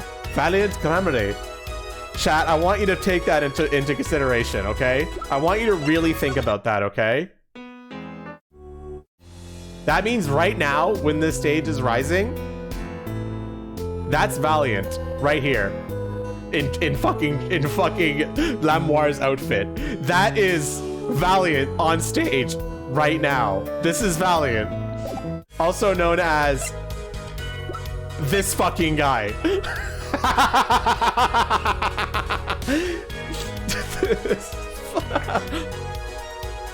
They were sus. It was Gramarye? That's quite the illusion. But I still don't get one thing. Yes? The switch happened before the tower rose, correct? So you weren't on the stage. That's right. But this, fake Lamoire is still singing. And she's pretty good. That's true. Come on, Apollo, that's an easy one. They were just playing a recording. The Cavaliers aren't some kind of air guitar band, Fraulein. Oh, you mean I'm wrong? When we play a show live, we play live, no recordings. Perhaps you could explain, Lamoire? Very well. Yes, do tell, and add it to your testimony. I had to keep singing, even when I moved. You were singing? Yes. Mr. Gavin expressed a dislike for recordings, so I used this. Wait, so you were singing the whole time? Even when you were crawling above the ceiling towards the backstage? Why should it matter where I sing? Wherever I go is the same darkness. Damn, she's deep. But if you were singing while you were talking, that's right. Wouldn't the shooter and victim have heard? She was singing right over their heads after all. That is right. Are you sure? You'd have to be pretty hard of hearing to miss someone singing in the ceiling. Once again, we come back to the state of the crime. Yes, she is blind, Hisuin. What state? Ah, I know what he means. That old speaker, Apollo. The speaker. That speaker was blaring at the time of the murder. Ah, that's for monitoring the stage from this room. Monitoring? It pipes in a real-time feed from the stage microphones. Useful for knowing when your set is coming up. Satisfied? That time signal was filtered with a large speaker playing a direct feed from the stage. At my request, actually. With Lemoir singing in the ceiling. Sounded just like Lemoir singing over the figure. Croaky, she could be both. She... Ingenious. Her voice was hidden by her voice. Lemoir? I have just remembered something. Do tell. When I heard the noise, the gunshots, yes, it startled me, so I stopped singing. What? I forgot the words I was supposed to sing. The song stopped? Thankfully, it was the very beginning of the second verse, so not many would notice. Forehead! That mixing board I lent you, what is it? The mixing? Huh? That machine, Apollo, the one that breaks music into tracks. Oh, this! I completely forgotten about it. Let's take a listen.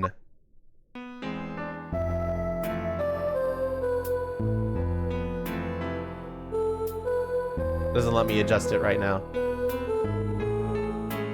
Now, obviously, this is gonna be pretty tricky, chat, but...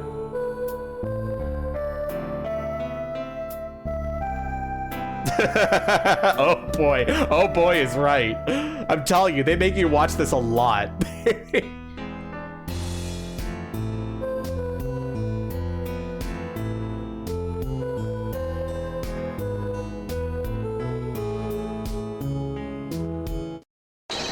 The song does stop there. It does? I must have missed it. Look at the lyrics sheet. And at the top of the second verse. See where it says, pleasure, pleasure? Now listen again.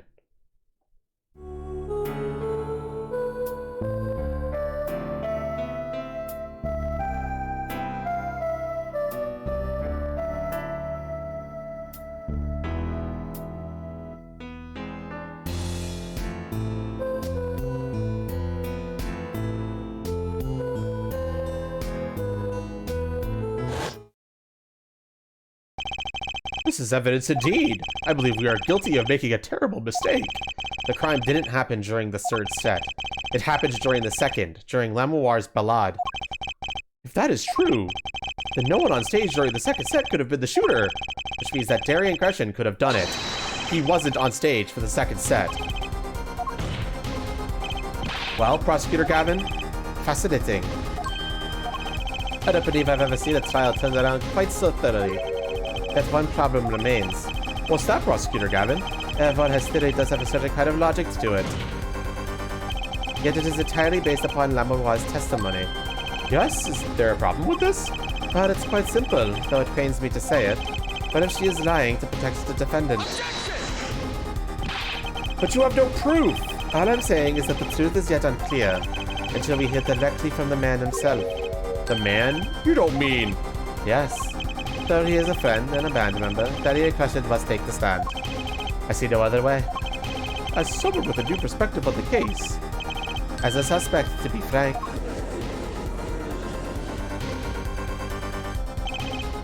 Finally, the rat's coming out of his hole, and I'm ready to catch him. Darian Gresham, get ready for justice. This is as good a time as any to pause for a brief reset. The prosecution will summon the witness. Have him here and ready by the time we begin. I'm the last man who needs to be reminded of what his duties are. Very well. Court is adjourned for a 15-minute recess. Exactly, Isuin. Don't worry, there's nothing like that in case 4.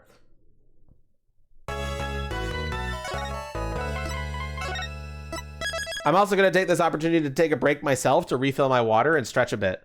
So I'll be right back. Okay, chat?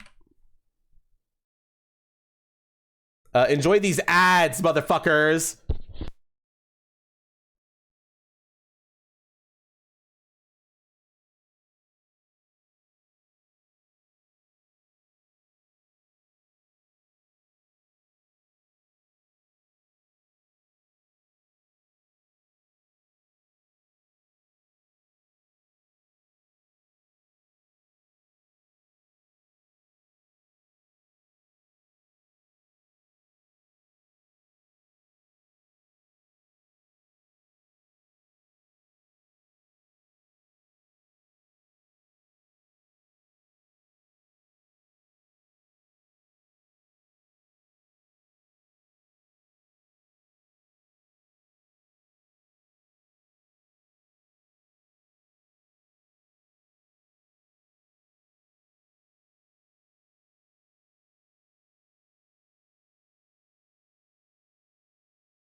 I'm back, but the ads aren't over yet, so let's chill and continue to look at my tail.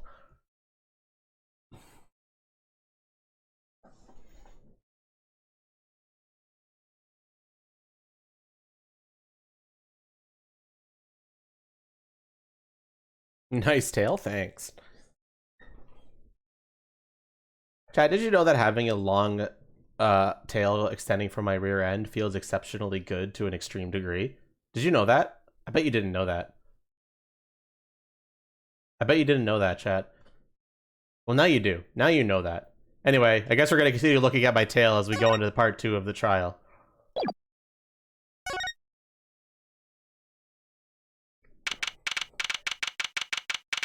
District Court, Defendant Lobby number 2. Apollo, I can't believe it! It really happened during the second act? And right in the middle of Lemoire's performance? The reason why she was in that air vent, and that switch and the flaming guitar. When you link it all together, that's what you end up with. I knew you had what it took. Ah, Daddy! Mr. Wright, you believed in me? Not really. Wow! Huh? I just thought that it'd make a cooler entrance than say, hiya. Jesus Christ, dude. This guy. Why do I even bother hoping? Where have you been lately, Daddy? You haven't been coming to the office at all. Sorry about that, Trucy. I'm on a secret mission. Secret? You mean like you're undercover? Like Mr. the Tooth, only shorter and not as well dressed? Oh no, what if you're shot too, Daddy? Would I do a thing like that to you? Anyway, I'm off for a while again. Huh? You're leaving? Oh, one thing before I go. What? Good luck. Right. Is that all you came to say? I think you have things pretty much under control. You'll get Machitobai off the hook, no doubt. Yeah, but you're after that detective, aren't you? Darian Crescent. It would just bounce off, right? It honestly would. Won't be easy proving he did it. Especially not under the current court system. The current court system? What did Prosecutor Gavin say during the trial? Your case is based on one fragile assumption. Namely, that of our diva divine is telling the truth. But what about all the proof? The brooch and the switch? A piece of jewelry and a lyrical blunder. There are plenty of other ways to explain these things. The flaming guitar, too. All because you lack definitive proof of their connection to the case. But if the sultry songstress is lying, your case melts like butter in a frying pan, leaving behind the faintly singed scent of failure. So what do I do? Like I said, good luck! And be aware that it'll be impossible to prove his guilt by conventional methods. Ugh.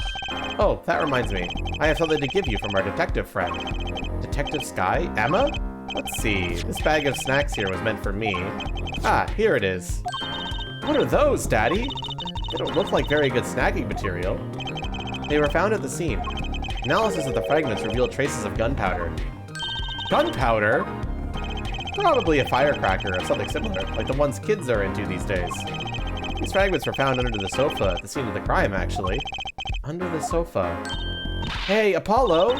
That's where we found that little device thingy! Right, this. Well, finally, some evidence that makes sense. Burned fragments added to the court record.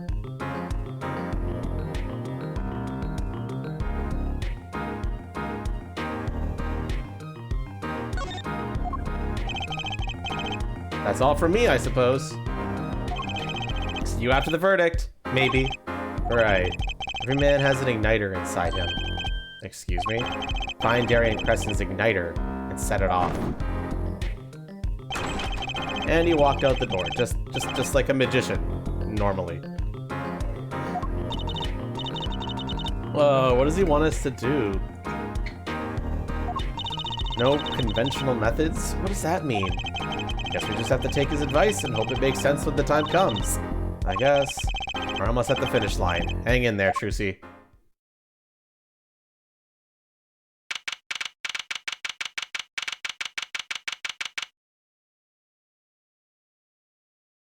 Okay.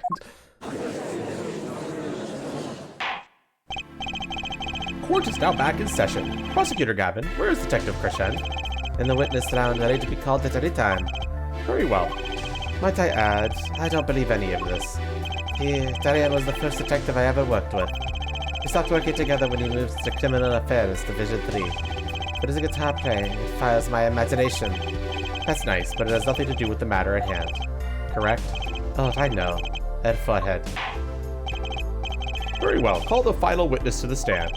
Detective Darian Crescent. Name and occupation, please. Darian Crescent, Detective, Criminal Affairs, Division 3. That's the International Affairs Division, for those of you who didn't know. And I'm a guitarist for the Gavineers. Maybe you've heard of us? You fully understand the circumstances of which you stand before us today? Yeah, I understand, Your Honor. What I don't understand is how you let this happen, partner. You gave me your word I wouldn't be standing here. The situation's changed, Darian. And don't call me partner. So much for old friends. See what you're doing, Darian. You're pressing the prosecution. Your Honor, if we could begin the trial. Yes, it's high time we did. Let's hear your testimony. You may begin with your response to Lamoire's testimony, if, in fact, you have anything to say about it.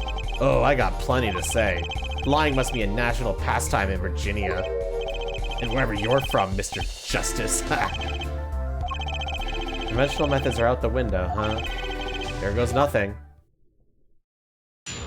Witness testimony. Darian's rebuttal.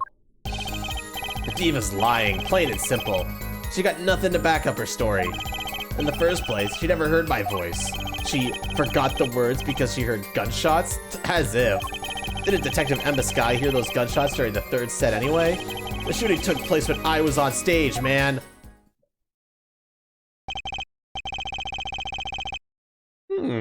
So you claim Lamoire's testimony was a lie?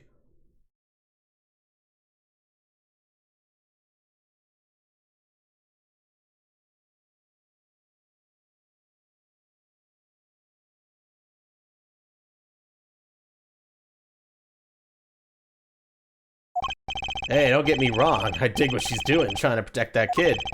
And she's got the court eating vague statements out of her hand just because she's blind. You go too far, Darian. Look, all I'm saying is, you've got a reliable witness. Why not listen to the detective? Detective Sky? I see. Mr. Justice, you may begin the cross-examination. Didn't waste any time finding out our weak spot. I can't do this without Lamoire's testimony alone.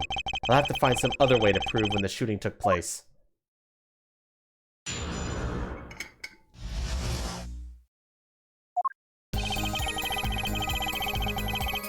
Alright, chat, what are we doing?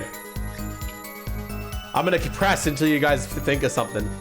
The diva's lying, plain and simple. She's got nothing to back up her story. You don't have any proof she was lying.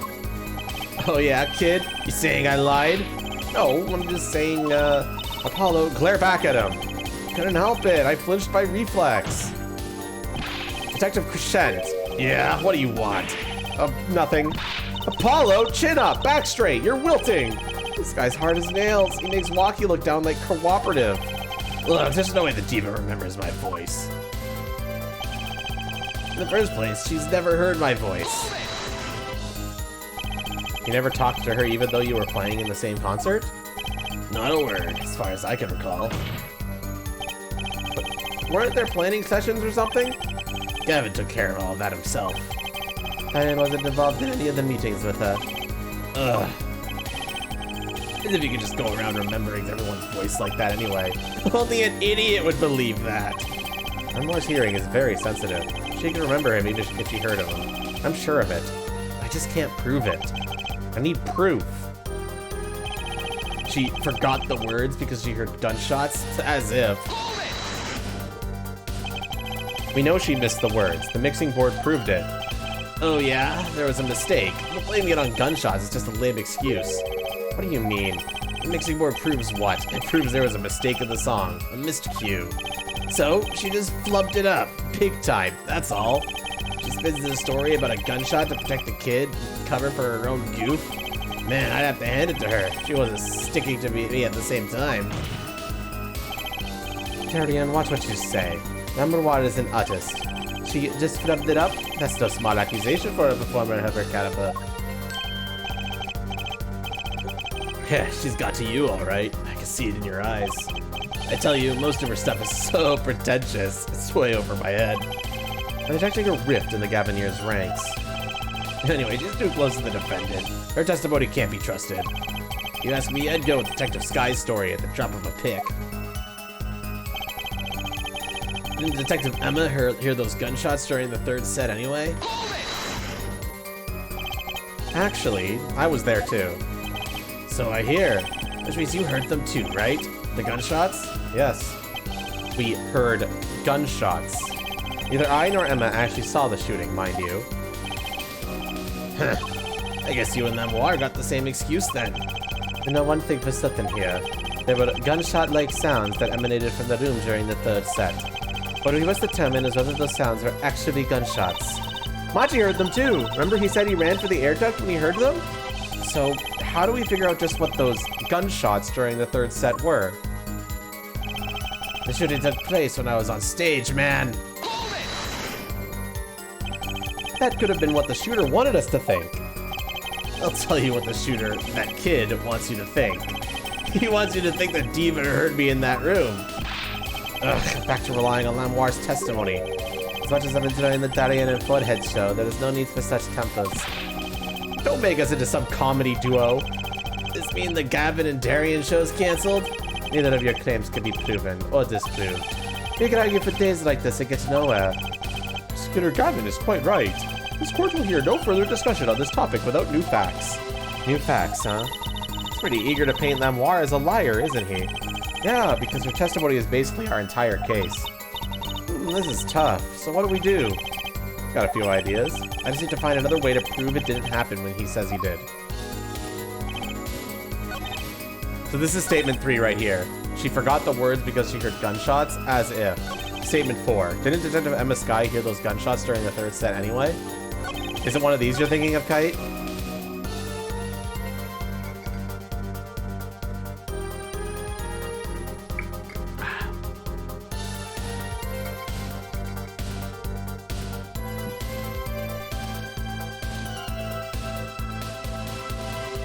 You can do that. You can do that if you want. You're thinking about these, right?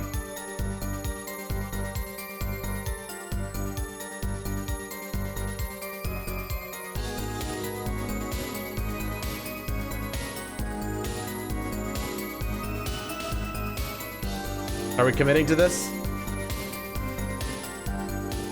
One more yes vote and we lock it in.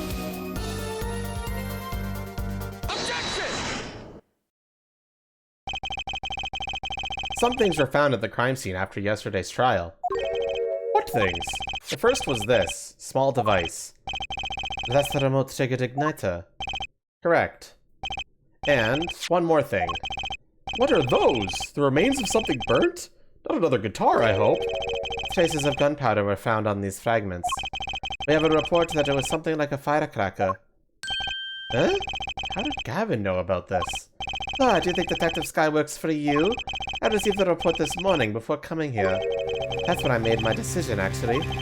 What decision is this, Prosecutor Gavin? I've registered Darien as a witness in today's trial. Just in case. This raises another possibility. Those gunshot-like sounds during the 3rd set could have been 2 firecrackers ready to go off by remote control.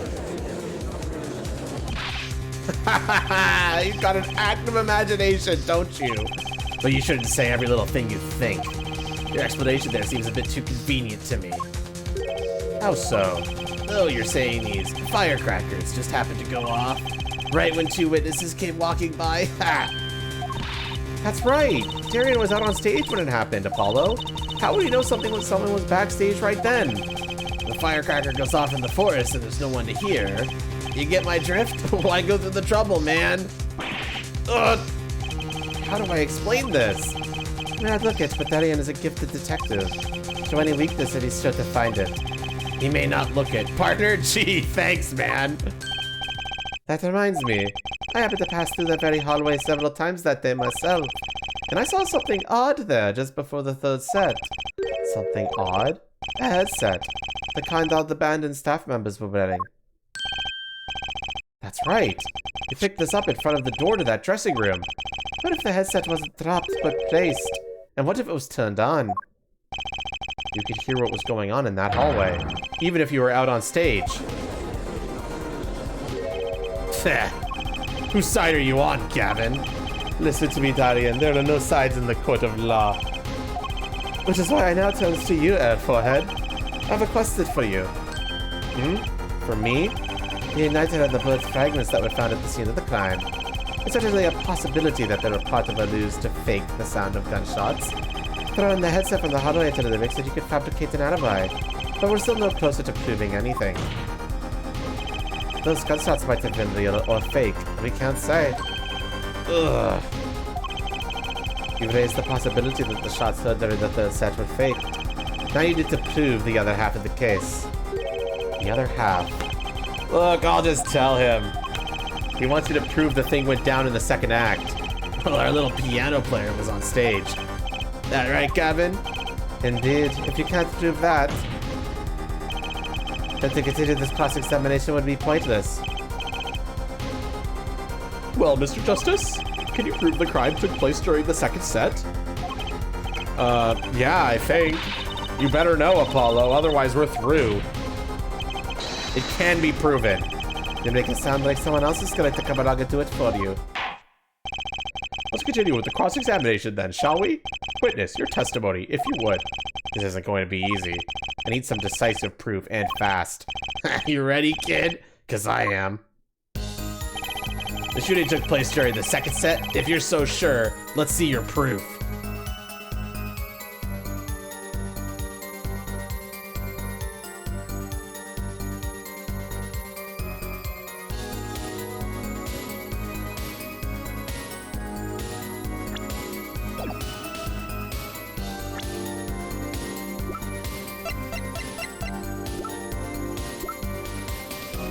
Hey chat, I just want to confirm something really quickly.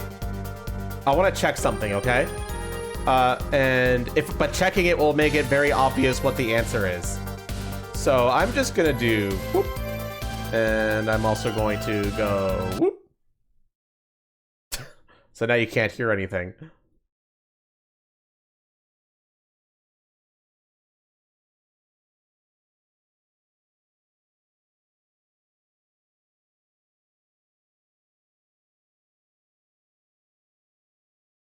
Because this might be something, one sec.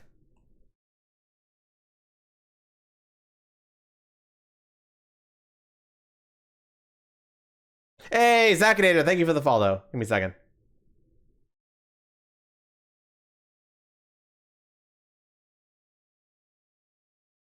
Okay. This is unfortunately something that would be very, very difficult for chat to figure out. So present your theories first.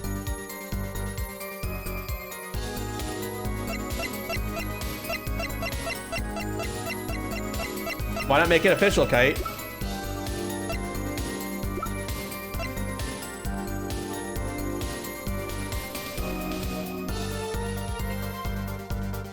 If you want to.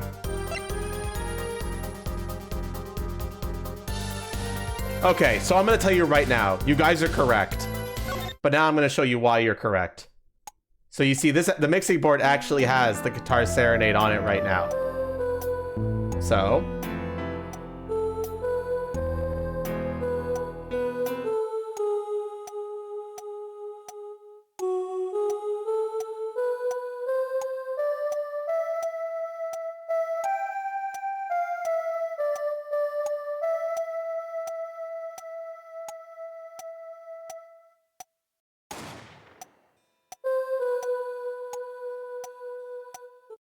So, that's why I was saying it'd probably be very hard for chat to figure this out themselves. Because you can't play around with that. But you still ended up getting the right answer.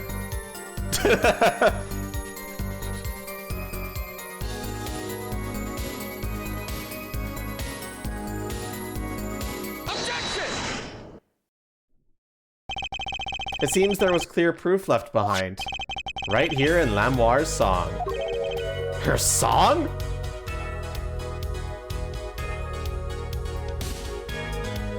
Why is the chat seems added popping? You turn that off, damn. Yeah, no, Doomadet. No, this is like the one piece of fucking evidence in the entire game that you guys can't play around with or make it easy to do it. So, like, there wasn't really much that I could do there. My hands are a bit tied. It's a really, really cool contradiction, though. But it's like, you guys can't play with it, so not much I could do.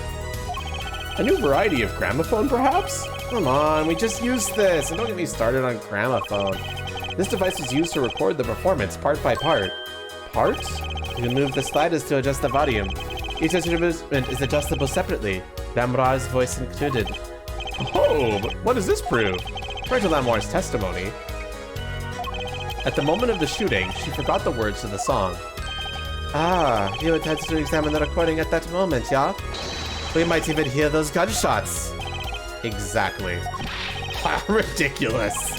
How are you supposed to hear gunshots back in that dressing room and on stage? Have you forgotten, Darian? You are all wearing these headsets. Oh. You were all deeply involved in our performance. But Lamoire's headset would have picked up what she heard all the same.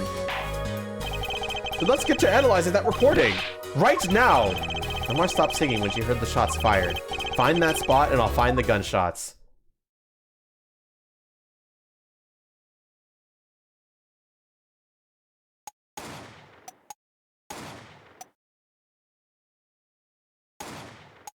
I think we found.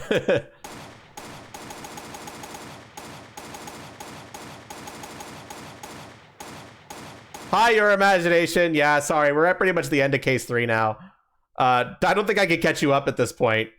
The VODs are all there if you want to get caught up, but case 4 is on Saturday, and you don't need a lot of context from this case for case 4. So...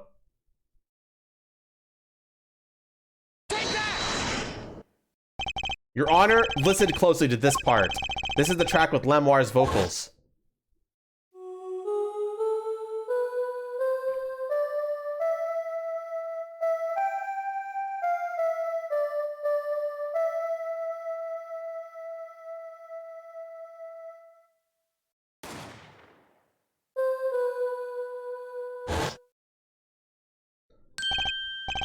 I did hear something faintly there, yes. Why, it sounded like a gunshot. What? This has to be some kind of mistake. Oh my gosh, his hair is flaccid, chat. And yes, I am going to describe it like that. Was that in the video before? Yes, but it was covered up by the other instruments, but you almost certainly could hear it if you were very observant. I believe a case has been made. Gunshots were heard during the second set, which means Lamoire's testimony was true. Ugh. Order! So she was telling the truth about what she heard. It was the other man speaking, not Mr. Latouche. What did he say? It's over. Press the switch, now. Yes, definitely, Doomadet. Just after that, there was a gunshot, and then the guitar caught fire. Detective Crescent, you weren't on stage during the second set. You could have done it. But why do we only hear one gunshot on the recording? Weren't there 2 bullets fired from this weapon? Lamoire was moving through the air vent, Your Honor. She must not have been close enough for her mic to catch the first shot. But then, as she passed over the dressing room, the gun fired again, and Mr. Latouche's life was taken. Well, Detective Crescent? Oh, he's sweating. Ah, once again, I'm reminded of something. A performance that day. Your performance? Seeing the mixing board jogged my memory. You were there too, Forehead. What is it with today? Problem after problem, a chug. My hog won't start, my guitar case is busted. My guitar's been burnt to a crisp at the top it all off, someone's dead. And then there was that performance just now. What was that all about? This part is off. What is that, Second guitar. Ah. It was you, Darian. I thought it was strange at the time. How could you miss such a simple cue? I know you. I know how you play. You're better than that. Yeah, well, You what? Prosecutor Gavin, what are you getting at? I'm talking about the murder weapon instead of 245 caliber hand cannon. As we have learned, even the shooter doesn't go unscarred with a revolver that size. The kickback does not dislocate your shoulder if you're an amateur. Wait, you mean his playing was affected because he hurt himself shooting that revolver? You're forgetting something! Yes, Detective Crescent?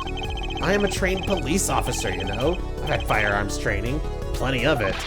I'm no amateur. The standard sidearm infantry to police officers is a 38 caliber weapon. A much tamer beast. Also, the murder weapon belonged to the victim, Mr. Letus. We suggested there was a struggle between killer and victim. So, the killer might not have been holding the revolver correctly when he fired. Is that what you mean? The thought had occurred to me, yes.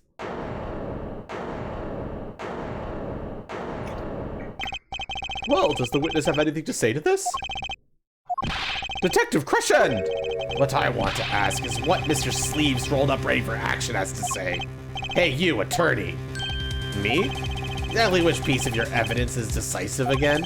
You got a little noise on a tape that could be anything. And you have an alleged guitar cue missed due to a 45 caliber kickback. I weep for this case, Gavin. I really do. You can line up your little weak piece of evidence all you want. I didn't shoot that manager, and that's the obvious truth. The witness has a point. The defense's arguments, while persuasive, are not decisive. I believe we should hear what the witness has to say in response to the case so far. How is that not decisive? It should be enough to get my client off the hook, bitch. Whatever. Your testimony, please, Detective Crescent. Tell us your reasons why you couldn't have done it.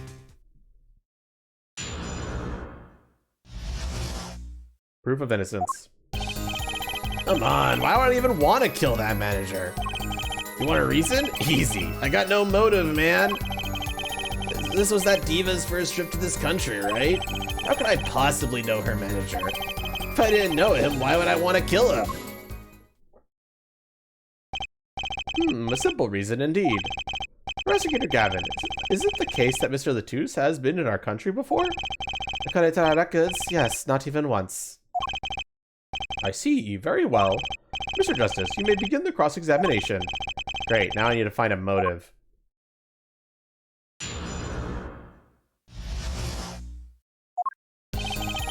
Come on, why would I even want to kill that manager? Her manager, sure, but Mr. Letus was...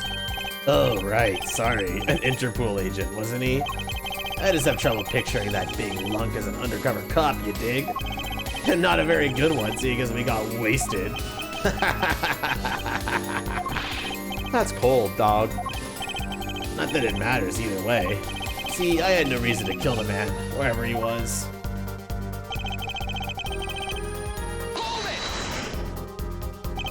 But that's the same for Machi. No motive was proven for him. Come on, he traveled around the world with that old fart. He had plenty of time to come up with a motive of his own. Ugh.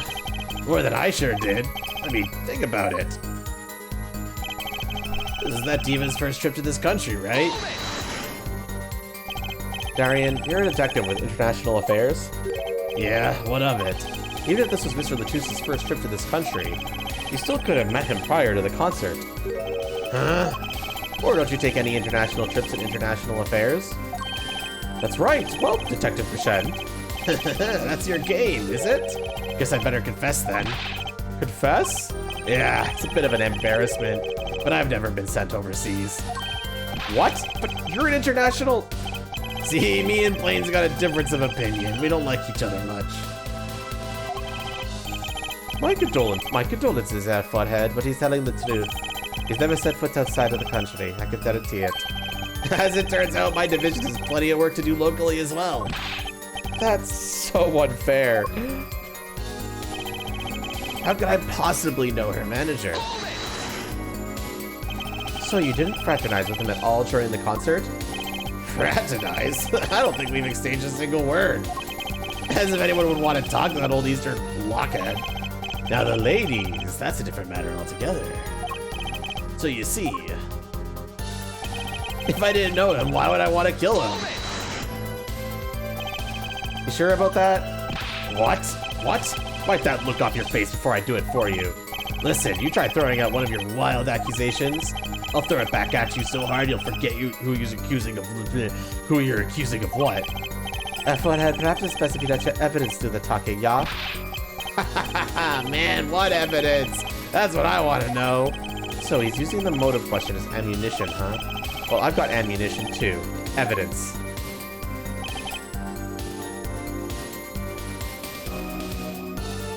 All right, chat. What are we doing here?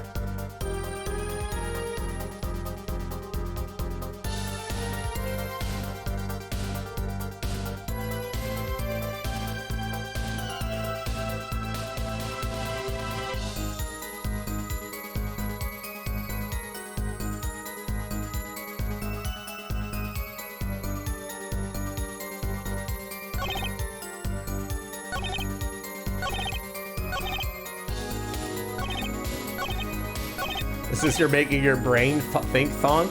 I know, right? It's great. We pressed everything, your imagination.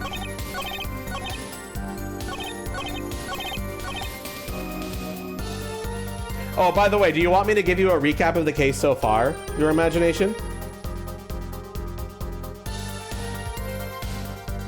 Sure. What do you last remember? Did you check any of my VODs to get caught up?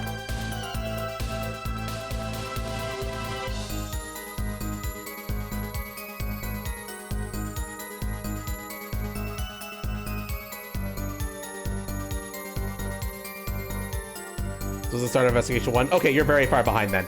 Okay, so we just recently proved that the shooting took place during the second act, during Lamoir's presentation, and you saw that. And Lamoir was kind of passing underneath when she heard them say, press the switch. And she accused of hearing this guy being down there.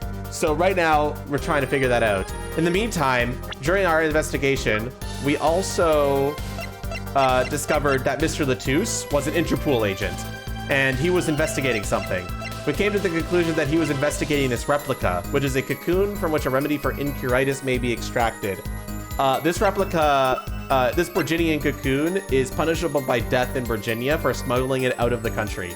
And we suspect that Machi, our client, might be involved in that to some degree.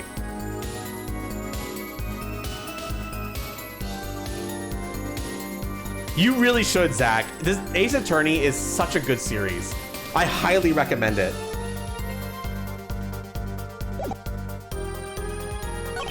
So right now he's asking for a motive.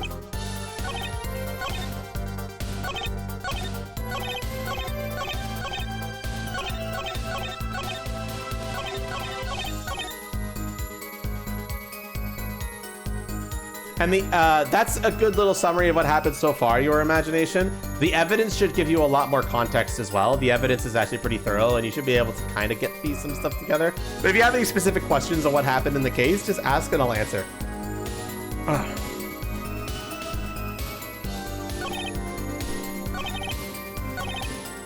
I'll give you a hint, chat. Don't overthink this one. Seriously, do not overthink this one. So who did it? It should be really obvious by now who the killer is.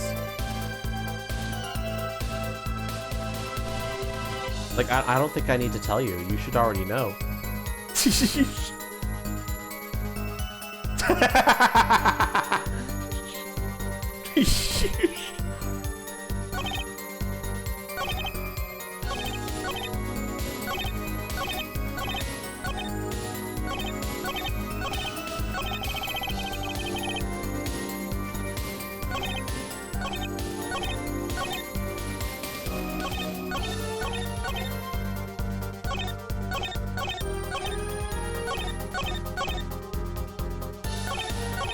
Yeah, Ace Attorney has always been about the how done it more so than the who done it in a lot of cases.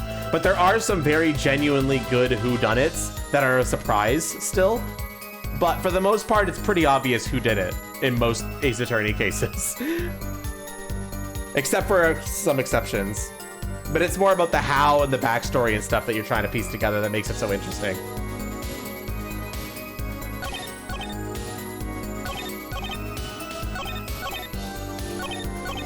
Anyway, don't overthink this one, chat. Investigations has a good whodunit, right? Yes, it does. Investigations 2 specifically. Fantastic whodunit there.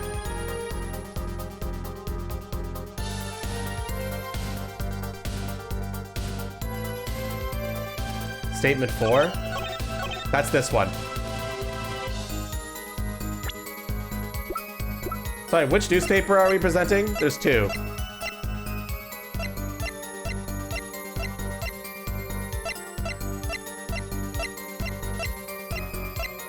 This one?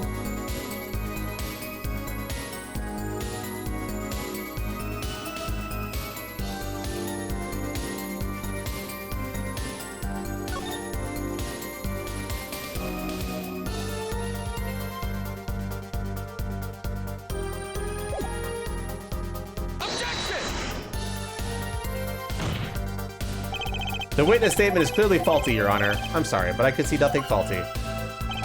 Unfortunately, I will have to penalize you, Mr. Justice. Ugh, I might be on the wrong track.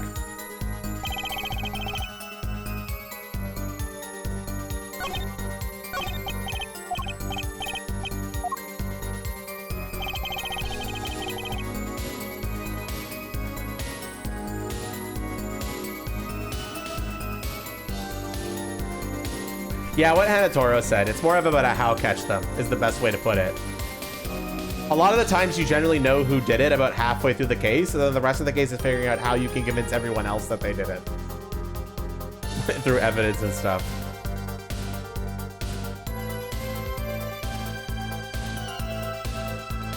Yeah, I agree with that, Bakiri. But generally speaking, you will pretty much be able to narrow it down about halfway through the case usually. Anyway, chat, stop overthinking this one. You were actually on the right track earlier rather than later. Where was the replica cocoon found? It was given to us by Gavin because he was told that it was a replica of what Mr. Latouche was investigating. So this is a replica created that Mr. Latouche had to tell him this is what you're looking for, essentially.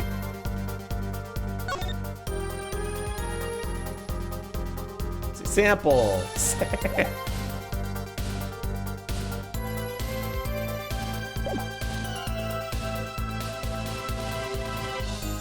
Yeah, come on. Why would I even want to kill that manager?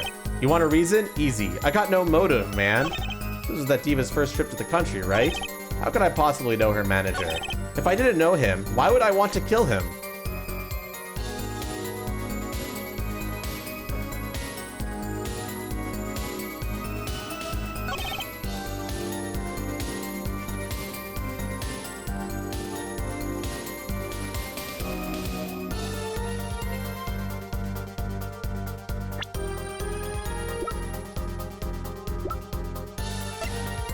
How are we doing this?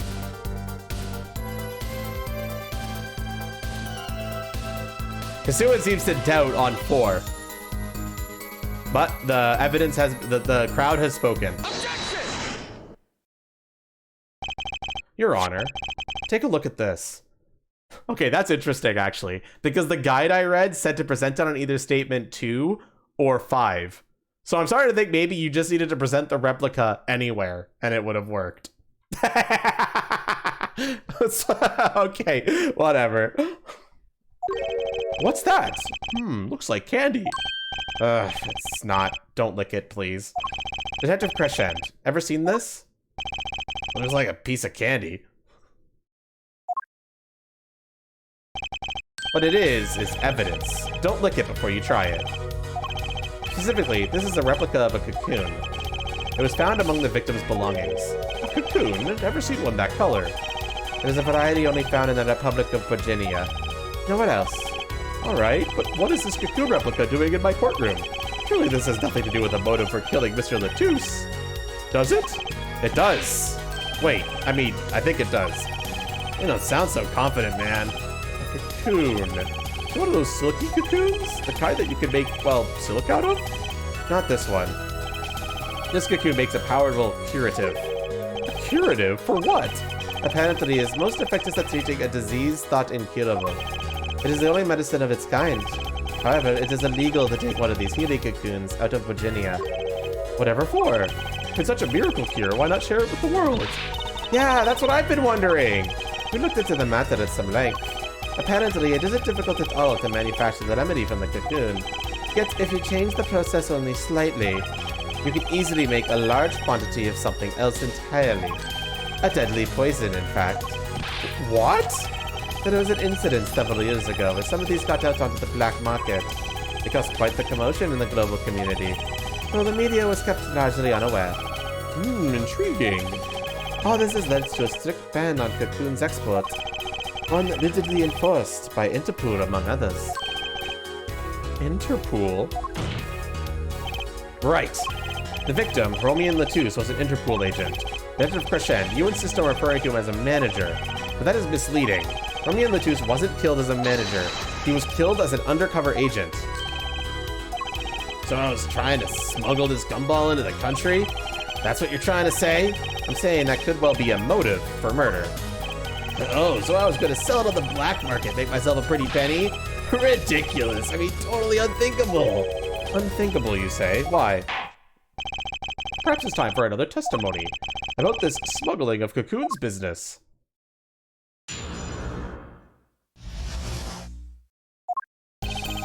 International Affairs got a memo about these cocoons.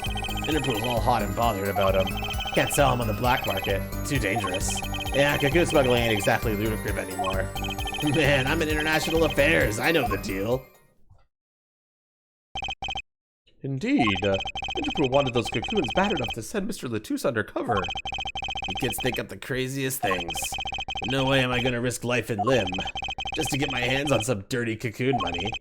Not the most noble of statements, but duly noted. According to the reports, these cocoons top Interpol's list. Selling them to an underground organization would be risky. Very well. You may begin the cross-examination. This is the only motive I've got. He was up to something, and I'm going to find out what.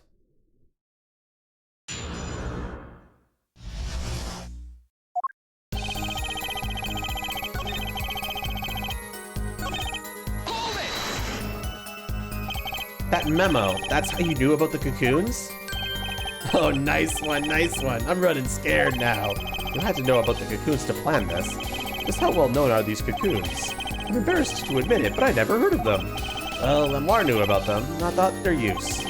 My reports indicate that there are ongoing efforts to control information about the cocoons. Most people only know that they're illegal to export. That's all. Then I have nothing to be embarrassed about after all. You can say people like me who know about them are a minority, yeah. But that includes everyone in international affairs, man. Everyone in Interpol, too, for that matter, yeah. Interpol's all hot and bothered about them. So there are other Interpol agents like Mr. Latus? All over the world, likely. Deep undercover, most of them. Where does this Ace Attorney take place? It takes place technically in Japan, but the localization tried to make it in USA. But so a lot of people like to call the setting. It takes place colloquially Japanifornia, because it's basically California except with Japanese culture. So it's kind of like this mixed weird thing. That's why these cocoons are too hot for the black market. You don't want Interpol sniffing through your wares. Most came to the conclusion that can't sell them on the black market. Too dangerous. San Francisco, yeah, exactly. Dangerous. Yeah, Interpol finds you, they arrest you on the spot. Or another marketeer might think you're part of a sting and take you out himself. Times have changed. Yeah, cocoon smuggling ain't exactly lucrative anymore. But wouldn't scarcity drive up prices? Yeah, and attention. Every gangster and his brother would want a piece of that action. They'd turn you from forehead into Swiss cheese before you could say objection. Maybe we could get them to cut his hair, too. Who's on trial here again? Man, you so obviously know nothing about the market. And that's a bad thing? Don't even try to mess with me about this stuff. Man, I'm international affairs. I know the deal. I just want you to know how to find a loophole in the system. Hey, you can say what you want about me, but back off international affairs. There ain't no loopholes, okay? What do you think we are, Boy Scouts? That wasn't what I was trying to, down, Tarian. It's as you say. There are no loopholes, at least in the case of these cocoons. International Affairs, Interpol, and Virginian Customs are all watching. See, we know what we're doing. Not like some yipping little doggies that lap up every word that Diva says. Why I oughta. I don't know what. You want some of this? Chill, both of you. Let's do this cool, yeah? Screw cool. I want this guy's head on a stick. The replica has to be the key to his motive. There's gotta be a way to find out what he was up to. Alright, chat, what are we doing?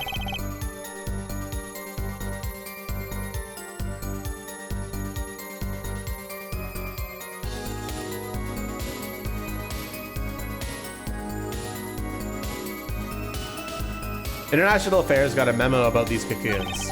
Interpol's all hot and bothered about them. Can't sell them on the black market. Too dangerous. Yeah, cocoon smuggling ain't exactly lucrative anymore. Man, I'm International Affairs. I know the deal. Both Meme and Dumadet have mentioned the newspaper.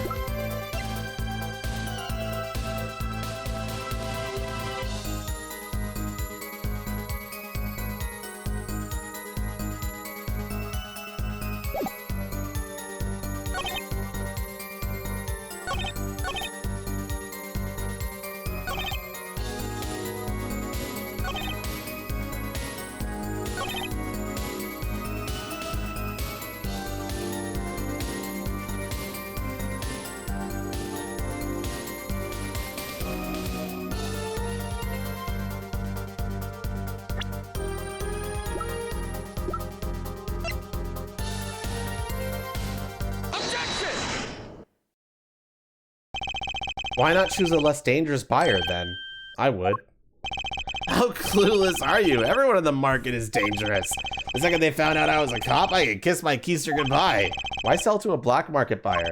How about someone like this? This article! That's about the Chief Justice's... A deadly poison can be extracted from the cocoon, but so can a cure. And not a cure for just any disease. A cure for incuritis. Incuritis! I've heard of that somewhere. You went to visit a victim of the disease this morning. Aha! Why, that's the disease the Chief Justice's son has. You aren't saying our witness is a detective. He would have contact with the Chief Justice. You are saying the Chief Justice would never deal in contraband. Not even to save his own son's life. But even if the deal went through, why, it'd be an international scandal. That's Detective Christian's insurance. If word ever got out, the one with his neck on the line would be the Chief Justice. Detective Christian, is this true? First I'm a murderer, now I'm a smuggler? How many crimes are you trying to pin on me anyway? I love how they actually called the disease incuritis. I know, it's so stupid. It's the dumbest thing. Distasteful as it is to think about, if the Chief Justice were the buyer, why, a seller couldn't hope for a better deal. A very cowardly seller. Oh shit. My hand tracking died. One sec.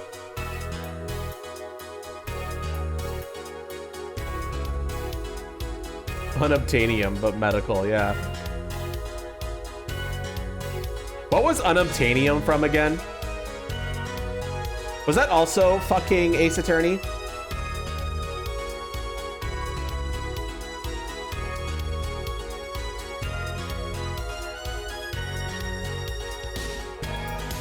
Sorry, I'm just cleaning the camera a bit. I'm planning to buy a new hand tracker soon. If I get a bonus from work.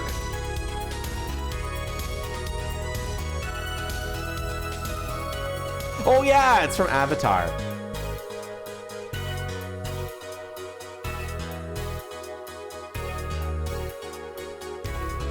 Anyway, I'm planning to get a new hand tracker sometime soonish. If I get my work bonus, I'm definitely gonna be buying one.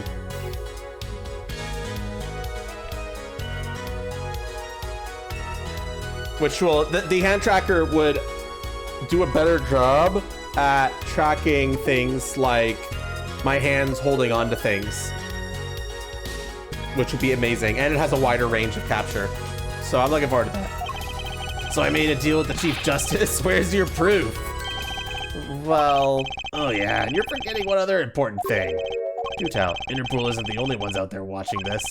Virginian Customs barely sleeps. They're so worried about cocoons getting out. So we were informed. Let's continue with the cross-examination. Virginian Customs is very thorough. Everyone, everything, and everyone gets checked. Cocoon possession will get you arrested on the spot and then sentenced to death. Hey man, if there's a way to get cocoons out of there, I'd sure like to know.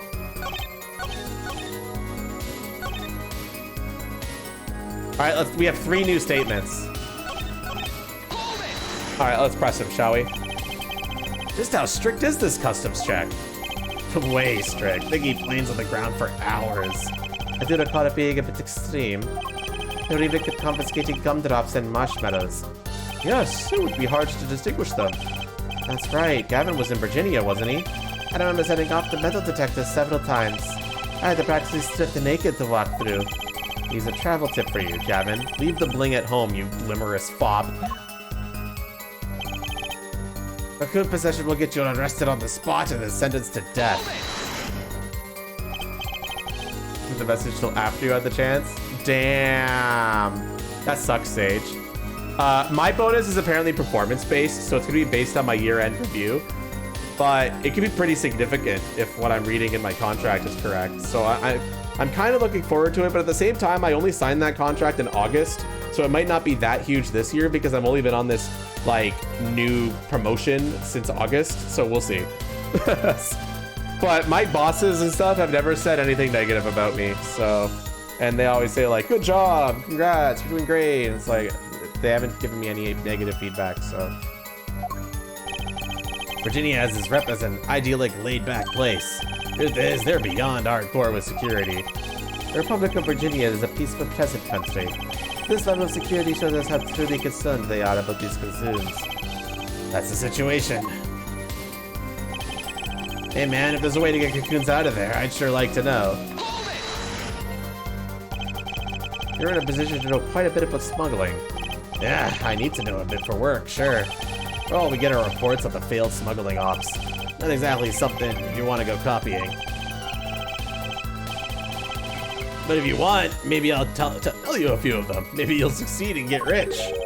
I would be interested in hearing, purely from a legal perspective, of course. I weep for our judicial system.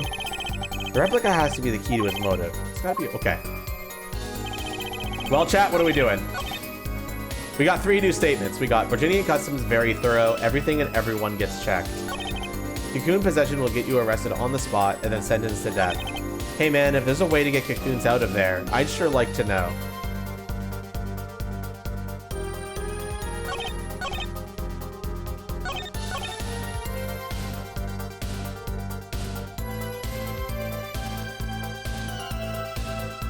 Damn it, Zoldo! I literally just... Nah. Whatever.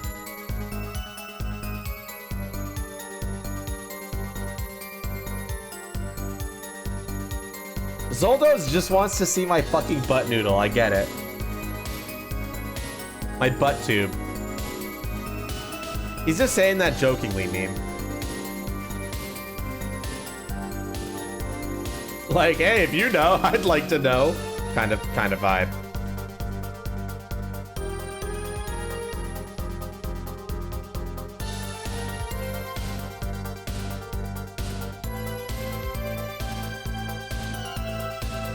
I do like tails, and I wish I had one. God, having one would feel so good. Anyway, answer the question, chat.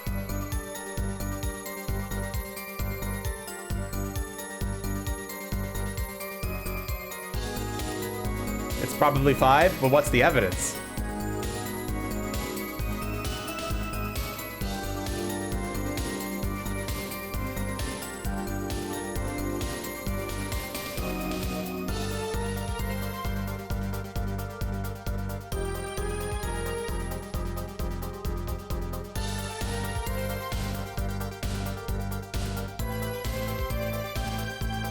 Attorney's badge!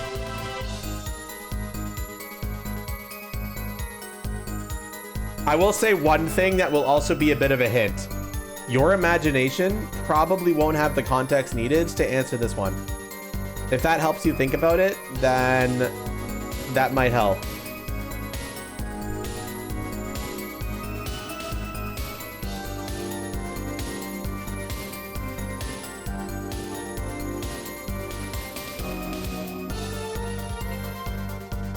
Oh, Rosillo, I have an app. So if you hover your mouse over my screen, there is like a little button that has my tail on it, and you'll be able to see all the evidence. Or you could go to this website, and it'll have all the evidence there as well.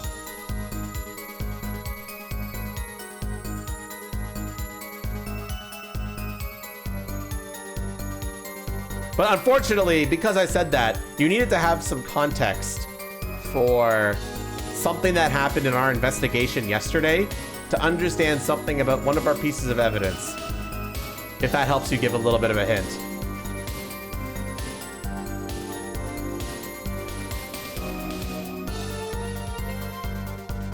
Yeah, you won't be able to figure this one out, Rosillo.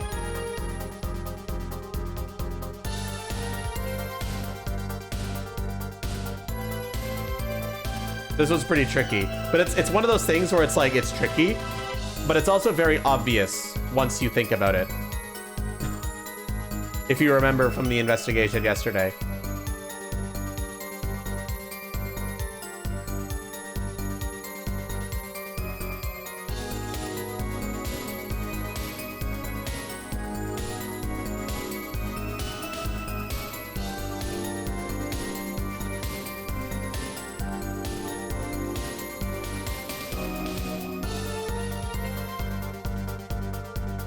By the way, chat, if you're enjoying this, Saturday, we are going to be doing the entirety of the final case of this game on Saturday.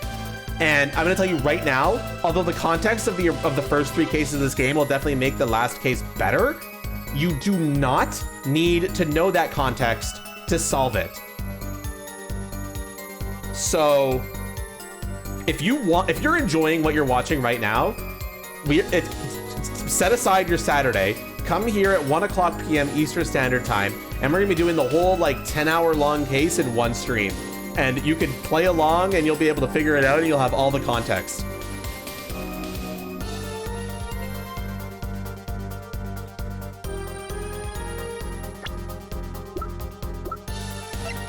This ain't the guitar.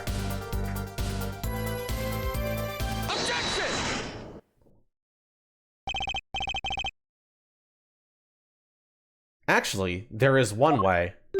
What? One way to get something out of the country. No checks. What is it? You become a prosecutor. A prosecutor? I don't believe it! Believe it, Prosecutor Gavin. What was that you told me yesterday at your office? It was a beautiful instrument. It was played lovingly for many years. A guitar befitting a woman like Lamois. How did it end up here? I mentioned how much I enjoyed playing it that night, and she made a present of it. So this guitar is from Virginia? That it is. We couldn't carry it on the plane. Changes in air pressure and humidity ruined the wood. So we vacuum packed it in Lamois' studio. I use a special shipping service available to me for transporting evidence. They brought it right up to my office for me. Pristine and untouched. Did I get that right, Prosecutor Gavin? Untouched? Quite. The guitar was wrapped in several sheets and vacuum packed in Virginia. The pack was untouched until the day of the concert. How do you say the guitar was? With cocoons this small, it would have been very easy to use your guitar as a mule to snuggle a cocoon out of Virginia. What? Which reminds me, Prosecutor Gavin, that guitar had some work done on it recently, right? Work? With memory, forehead.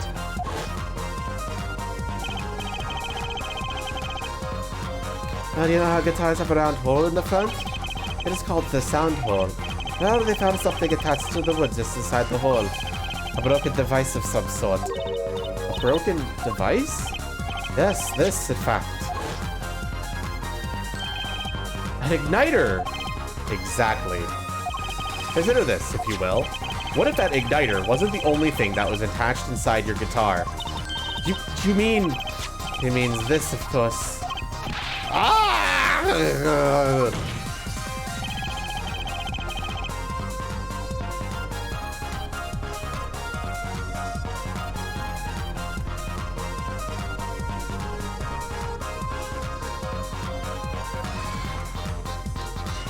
Okay.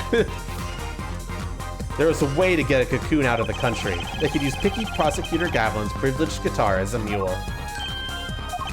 And who better to do that than someone with access? Like a member of the band. Yeah.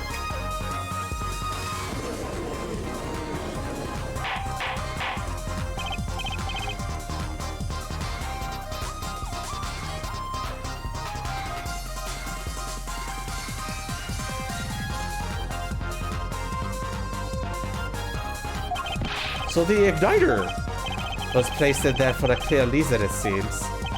It was a safety precaution. A precaution? Ah, a forehead. At last it all comes together. Every strange thing that happened that day. Care to review? Maestro, the gentle sounds of Lamour's ballade, if you please. First, my keys were stolen, a harmless misdemo, which forced me to break the locker by guitar case. The key was stolen to retrieve the cocoon from the guitar. I see. But things didn't go so well. The smuggler wasn't accounting on the guitar being wrapped. Only a member of the band could get near that case. Unwrapping the guitar would raise too many suspicions. Then the concert began. Right about this time, a very large problem presented itself to the smuggler. What's that? Mr. Lettuce. Ah! Mr. Lettuce, an undercover agent, was onto something. He would have known about the guitar. He'd only have to check the shipping records. So, Mr. Lettuce tried to examine the guitar himself. If the cocoon were confiscated then, the gig would be up. The only thing left for the smuggler to do was to get rid of the whole lot. It's over. Press the switch. Now. The guitar burst into flames, and the cocoon was lost.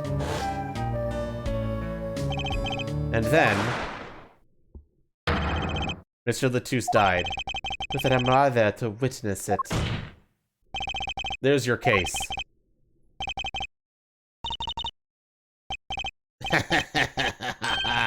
Brilliant, man!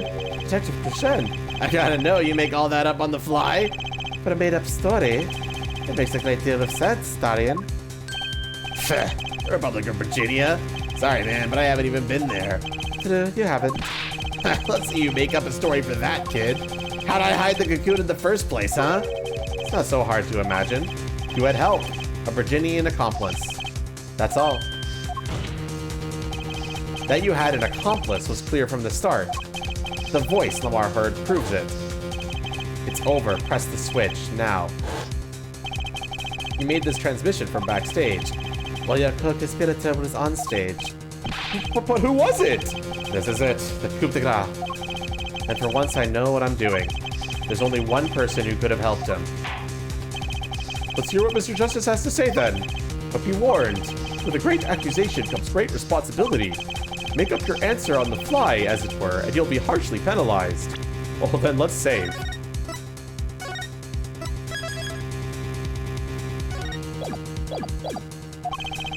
Are you ready, Mr. Justice? Who was the smuggler's accomplice?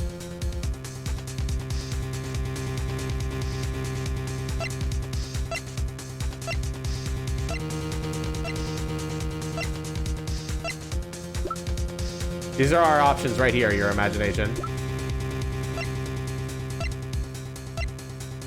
Hanatoro wants to present Machi.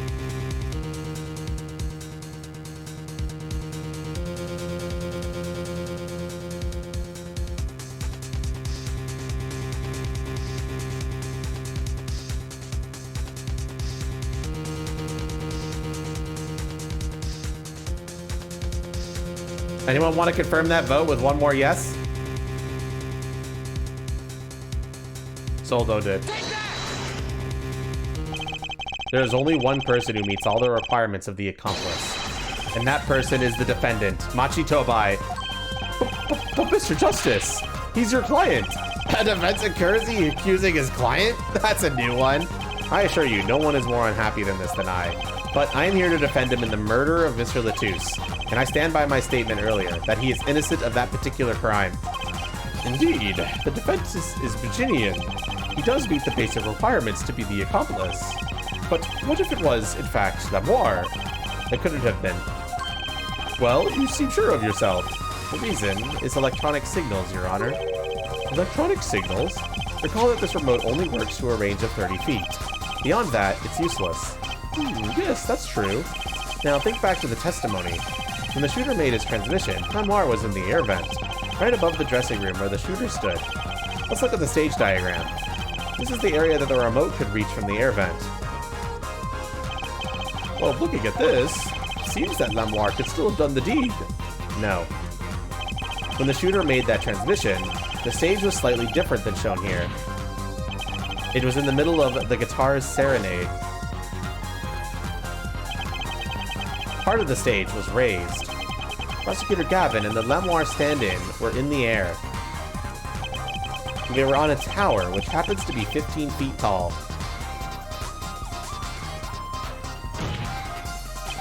In other words, that remote couldn't have worked from Memoir's position in the air vent. Ah! Well, Detective Crescend, what do you say to that? Your Honor? Yes, Detective? Can we see the video where Gavin's guitar burns? Just one more time. Well, I don't see why not. What? Don't tell me he has a way out of this.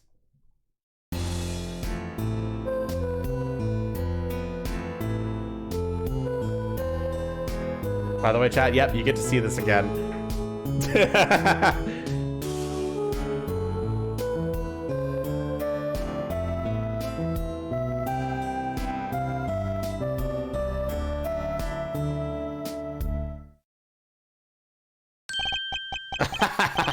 Too bad, so sad, punk. Punk? First you were sleeves, then kid, now punk? You're losing rank fast, Apollo. What exactly were we supposed to see in this video? The problem isn't what we see, correct, Tharian? Right, it's what you hear. We are musicians, after all. Care to explain for us non-musicians? Sure thing, punk. Let me get your yarn straight first. You're saying I ordered the Wii pianist to set off that igniter? That right? Yes? Well, in order to do that, you'd have to press a switch. Am I right? Okay. Well, take another listen. Pay attention to the piano. Piano? Why are you making me watch this again? Ah!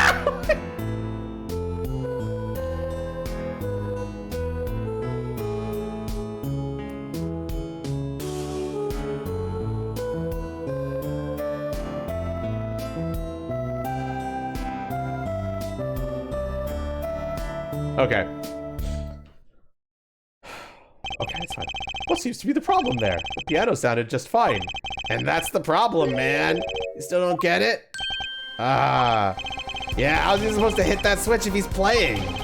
You got Miss Diva, the guitar, the bass, the piano, and the drums. The one with her hands free was the diva. Memoir. But according to you, she couldn't have been the accomplice, could she? Ugh.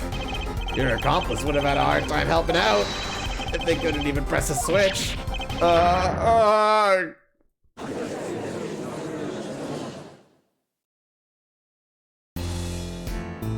Why? Oh my fucking... We just saw me showing it again. Oh my fucking god.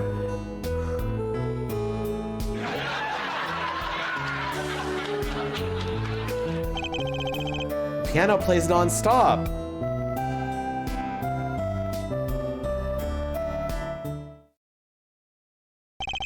He couldn't have pressed that switch. Well, Mr. Justice, the piano does seem to be playing when the guitar catches fire. Well... It's okay, we all make mistakes sometimes. Apollo, were you wrong? I can't be wrong. Everything makes perfect sense. How can it all just... Strange. What's strange? No, it's just... Something's odd about the performance there. Odd? Mr. Justice, if Vtuber didn't press that switch, then he could not be the accomplice you claim he is. But everything points to it. Every fact says he's the accomplice. You got the facts wrong, man. Here's some facts for you. Gavin's guitar is on fire, but the pianist didn't press that switch. In other words, your story is full of holes. Mr. Justice, let's hear your final opinion on this matter now. Was the defendant, Masi Tobai, the accomplice? Your answer will reflect on everything you've said here. Give it some thought. Apollo, if Magi's not the accomplice, then our whole case is ruined. I know that. It has to be him. He was the only one who could have helped the smuggler. He had to have pressed that switch. Well, you better find a way to prove it. Ugh, what do I do? What do I do? Ugh, there has to be something that doesn't fit. Something odd. Something odd. Wait a second. What? You thought of something? What was Gavin saying just now? Strange.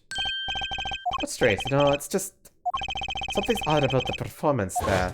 It's not much to go on, but it's all I've got. What exactly did he hear that was odd? Have you come up with something, Mr. Justice?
Probably a good idea to figure out where in that song the ignition happens, huh? To make it a little easier.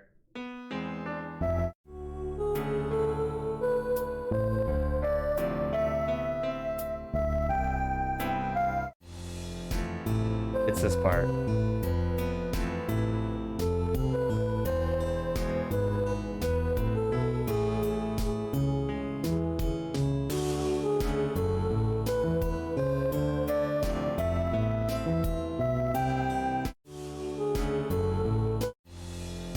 It's the video again. So then it goes like...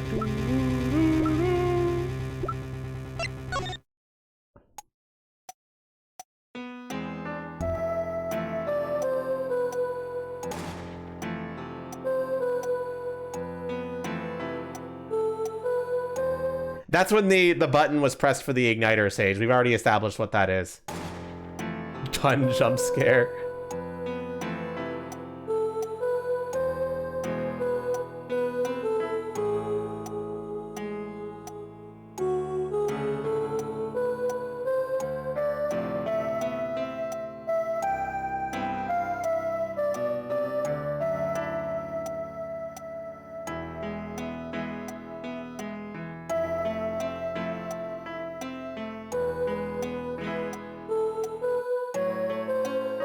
Anyway,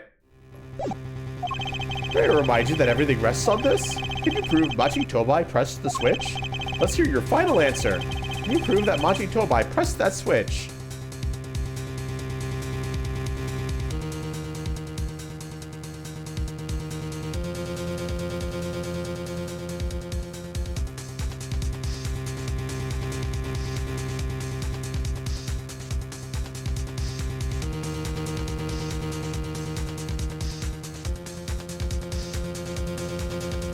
Yes? Yeah, obviously we choose yes.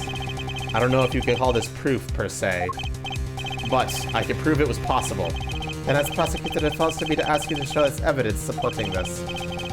Farhad, you sure about this? I accept it. There's no evidence, man. Let's see your evidence, Mr. Justice. On what base do you claim that your defendant pressed that switch?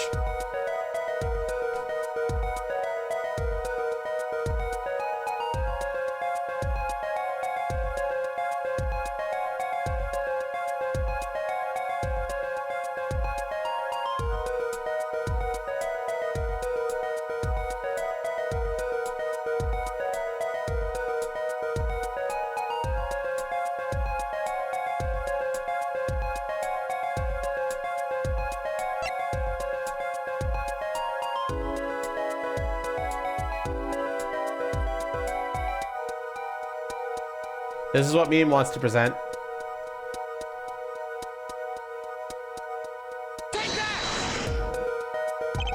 The basis for my claim is music, Your Honor. Music? What about music? Let's listen to the piano part, around the time when the switch was to be pressed.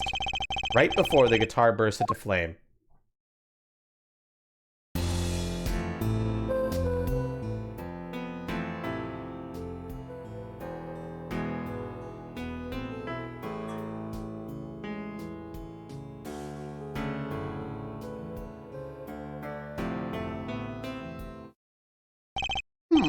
I hear a piano being played. But, doesn't it sound kind of simple? Simple? Ah, I think I know what she's suggesting. You think Machi could have played that part with one hand? One hand? He only needed one hand to press that switch. He could play the piano with the other. Haha, what? So you're some kind of piano savant? Actually no. And what do you know? You can't play a part like that with one hand. Maybe. I don't know what I'm talking about here. Wait, I know. Hey, Trucy. Yeah? You got something? Mr. Wright, your father, he's a pianist. Could he... Oh, Daddy? He couldn't play a part like that even if he had 3 hands. So sorry. So sad for you. No, not really. Huh? That was just the easy way to prove it. There's always the hard way. Man, how are you going to prove whether he played it with one hand or 2? You can't. I admit it will be rather difficult to prove, but it's highly likely he was playing with one hand. How do you know that? The clue was what Prosecutor Javin described as sounding odd. What sounded odd? I bet we could tell by listening to a certain part of the song. No way. Well, it seems we've come to the moment of truth at last. Let's hear what Mr. Justice has to say for himself. Show us the part that proves the defendant was playing with one hand, right before the guitar burst into flame. Machi was definitely playing one-handed just before the guitar caught fire, and one section of the song proves it. Honestly, I think this one's kind of dumb, but...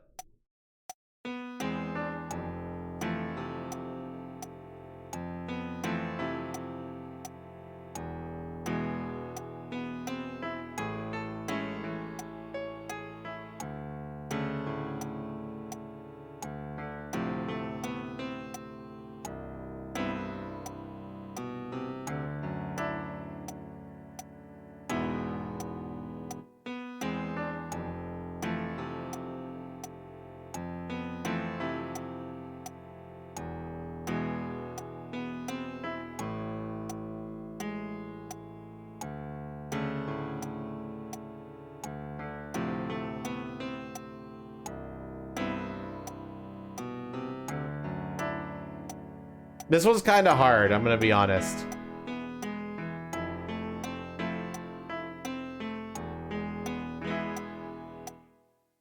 It's like very odd.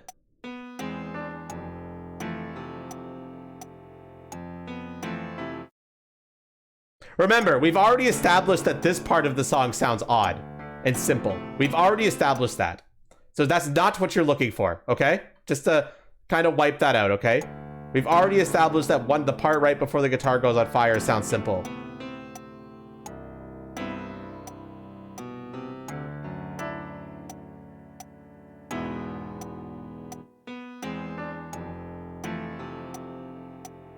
Yeah, it's not this one. I can tell you that right now.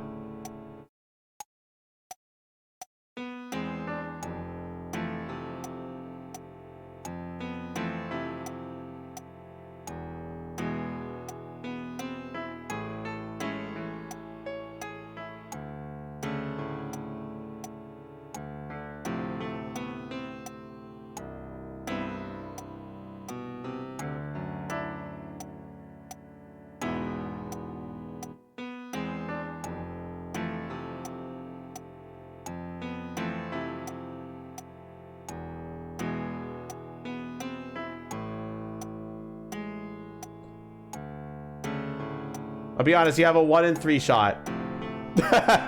Maybe just throw something out.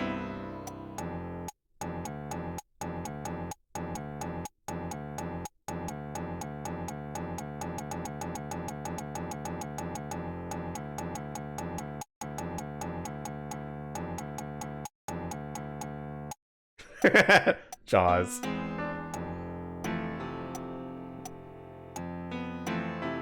Is this kind of hard to tell? Want me to give you a slight hint? We're trying to prove he played one-handed here. So what would the piano sound like if he was playing with two hands?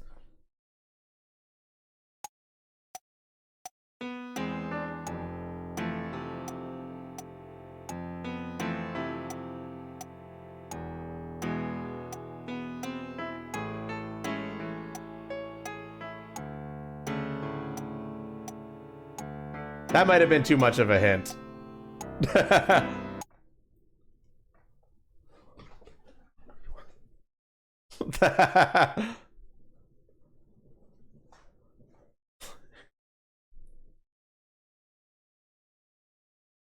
That was 3 yeses, I think. It was.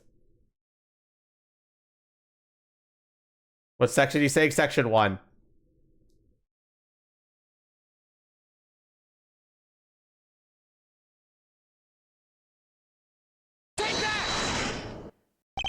Prosecutor Gavin, I'm sure you've realized by now just what it was that sounded odd to you. As I'm sure you've realized it yourself, Forehead. Realize what? I'll demonstrate. Let's listen to the part in question again, shall we? Pay particular attention to the "but a fleeting melody" phrase.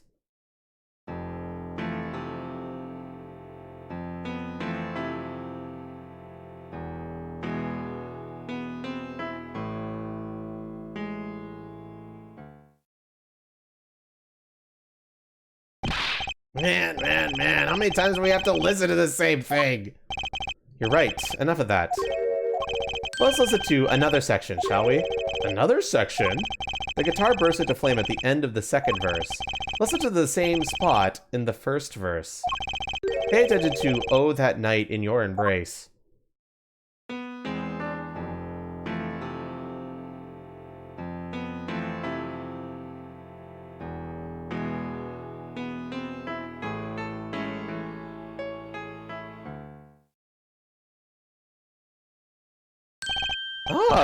Play verse 2 again? Oh my gosh, chat. I can't believe this. They're making you... Oh my gosh. Oh my gosh. Oh my gosh. Oh my gosh. Oh my gosh. Oh my gosh. Oh my gosh. Oh my gosh. They just really liked this fucking video, chat. They really liked this fucking video. Oh my god. There, did you hear that? They feel the same, true. But they're clearly very different. What? Well put, Your Honor.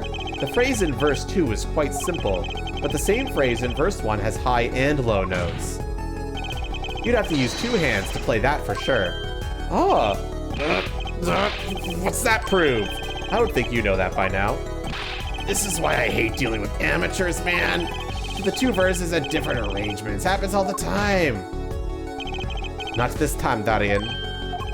There's no point in changing our arrangement if we can't hear it clearly. And that wasn't the point. I had him play specifically so that piano would stay in the background. Oh. That was what I noticed. Why should the same phrase sound slightly different, I asked myself. Now ask yourselves why Machi changed how he played, and there's only one answer. He needed a free hand in order to press the switch.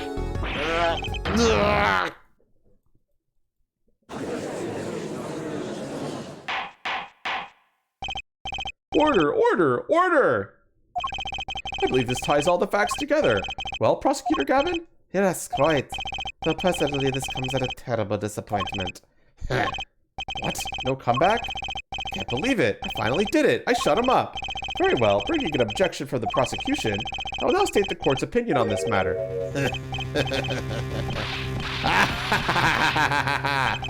Good show, Sleeves, though. Great show. It's not over.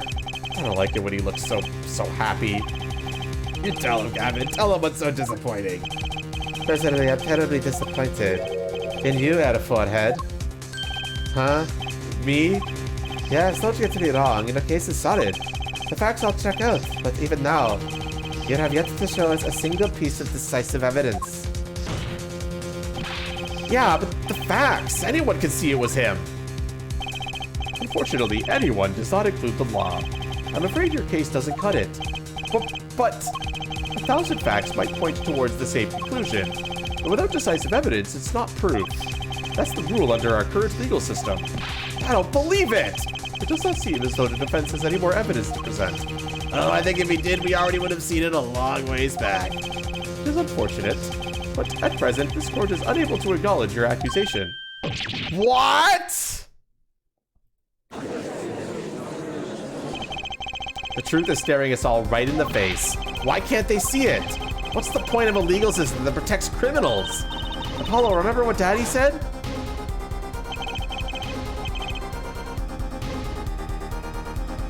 It won't be easy proving he did it, especially not under the current court system.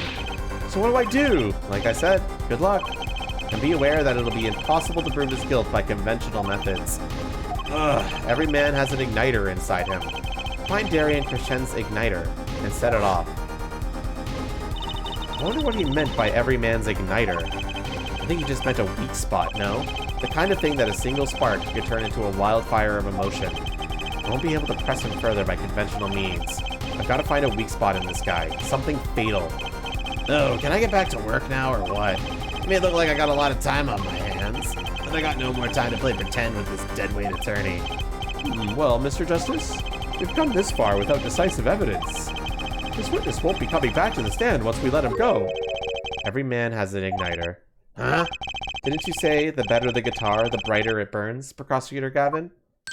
Ah, yes, good guitars are kept dry is why. That provides the best sound. Even a small spark could cause irreparable damage. Your plan has an igniter in it too, Detective. It was there from the very beginning. What?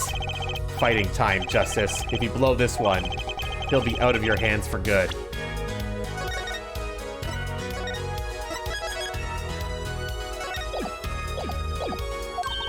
Go for it, Apollo. What, and this igniter's supposed to come burn me up? That's almost poetic there, Mr. Attorney. All the better, I'm rather fond of poetry. And I intend to hear this one through to the very end. Forehead, you are accusing this man, Darian Crescent, of 2 crimes.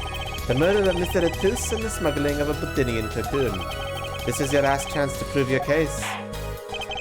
This trial has already run on for far too long. Mr. Justice, this will be my last warning. The moment this igniter of yours turns out to be a dud is the moment this cross-examination ends. Understood? Yes, Your Honor. Then, let's have it. Show us the basis for these accusations against Darian Krishen. Okay, this is really my last chance. The key that will take apart Darian Krishen's plan is present evidence, call a witness.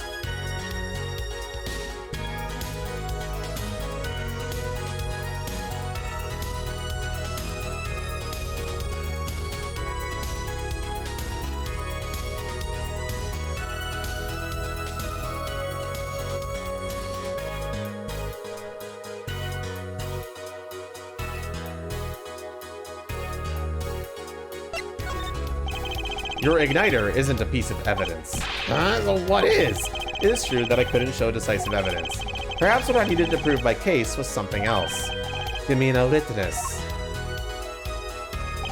Proving his guilt is a tall order, but I've got just the person to do it. Very well, Mr. Justice. Who is this person who could prove Darian Krishen's guilt?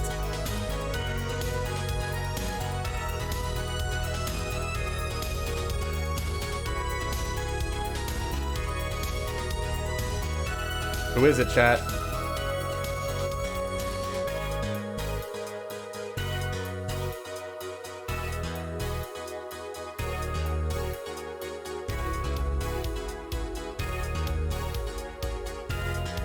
Think about it, chat. There's somebody who might still be hiding something. Just Valiant. Just... A lot of people are saying Lamawar, Meme is saying Machi Tobai. Whereas a lot of some people, so which one is it, chat?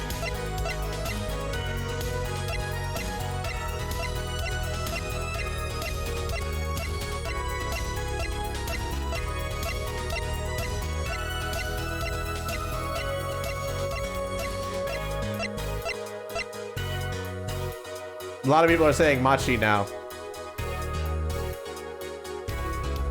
Okay, that's enough people saying Machi. Let's go for it. The one person who can prove Darian Krishen's guilt is the defendant, Machi Tobai. Your client? Again? Machi Tobai was an accomplice to the cocoon smuggling plot. Without him, Darian Crescents could not have gotten the cocoon.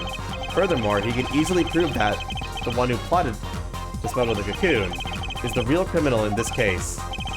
How so? It would require just one of the very cocoons Mr. Latus was looking for. With the cooperation of the Republic of Virginia, we could burn a cocoon. The burnt cocoon would leave a particular residue. Residue we would, no doubt, also find inside the burnt-out guitar. Aha! Very scientific of you!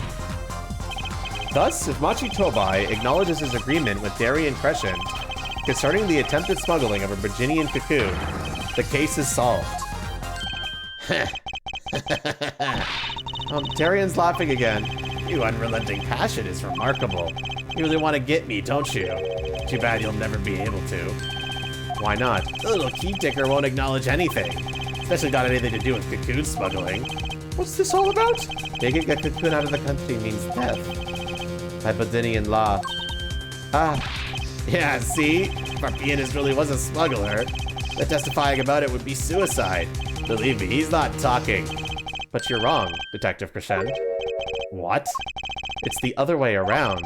If Machi doesn't admit to smuggling here, he's in deep trouble. Huh? How?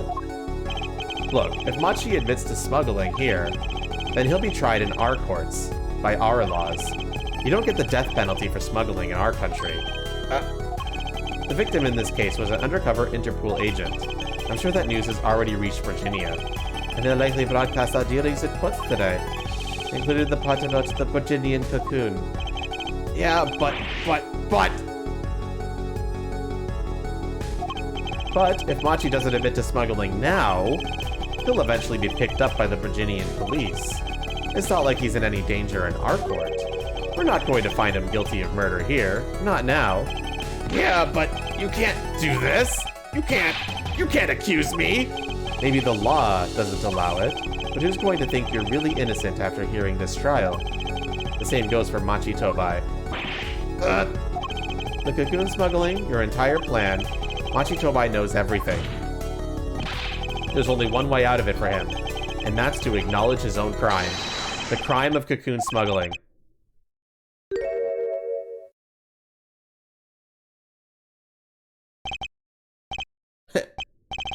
Don't worry there. I'll get you out of the country. I'll set you up someplace. A hidden mansion? Real nice. You want a house made out of cookies? Or no, a house made out of pianos? Come on. Please! Dad! I can't know what he's saying. Ah!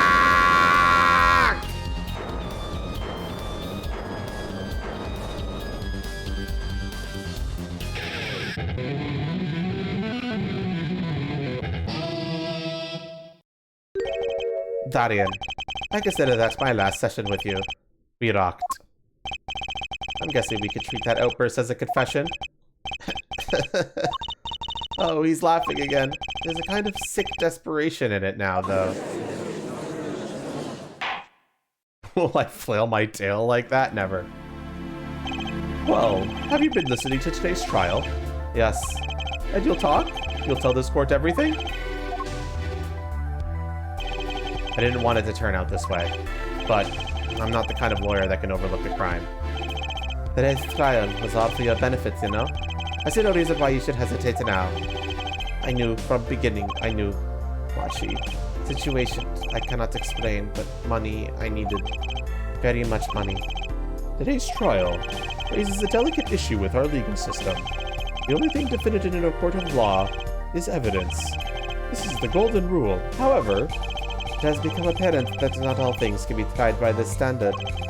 Should another case of this sort surface, we may have to consider an alternate system by which to administer justice. Anyway, Mr. Machi Tobai, Death, I promise you will receive a fair trial by the laws of our country. And, with regards to the current charges for the murder of Mr. Latus, this court is prepared to announce a verdict. I thank you. I only lie, but you see truth. You find truth. That's our job. Very well. This court finds the defendant, Machi Tobai, not guilty. Woo!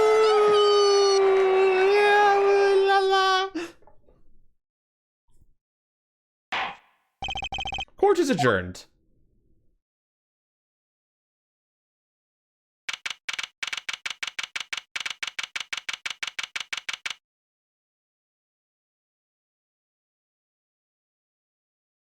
I don't have to watch the video anymore. Yay! I wonder what will happen to Machi. Well, he did smuggle a cocoon out of Virginia. Machi can't go home ever anymore. But at least he's not convicted of murder.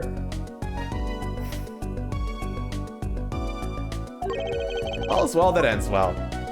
Hi, Phoenix Wright. Daddy! I owe you both my thanks. Lamoire. Hi, is something wrong? I'm sorry. Machi was your partner on stage, your friend. Yes, I thought of him as my own son. Even now I do, yet something got a hold of him. Something evil. I see that. And he must pay for what he has done. Is that how it should be? I'm still sorry. Do not be sorry. You have given me courage. Courage. I am considering an eye operation. It was my suggestion, actually. You mean you'll be able to see again? It's funny. I've always been afraid of the light. Light seems so harsh, so unforgiving. According to the doctor, Lamoire's lost her sight due to some kind of accident. An accident? As you know, I suffer from amnesia. I feared that if I could see, perhaps it would open my eyes to the truth I have been running from. I was scared. You know what changed her mind? Hearing your defense in there today. She could feel your gaze, unwavering, always looking straight at the truth. If the light returns to my eyes, I think I will take up painting. Painting? That's right! She's the landscape painter in sound, after all. I will paint the two of you. I promise. Woohoo! I can't wait, Lamoire. I owe you my thanks too, Apollo. Thanks, Mr. Wright, but for what? It reminded me that I need to hurry things along. On my secret mission, that is. Right, your secret mission. Apollo, Trucy, I hope that we will meet again someday soon. You bet, me too. And so, like a ballad, the trial flowed on until it came to the end. Thanks to that trial, the guitar serenade was a huge hit.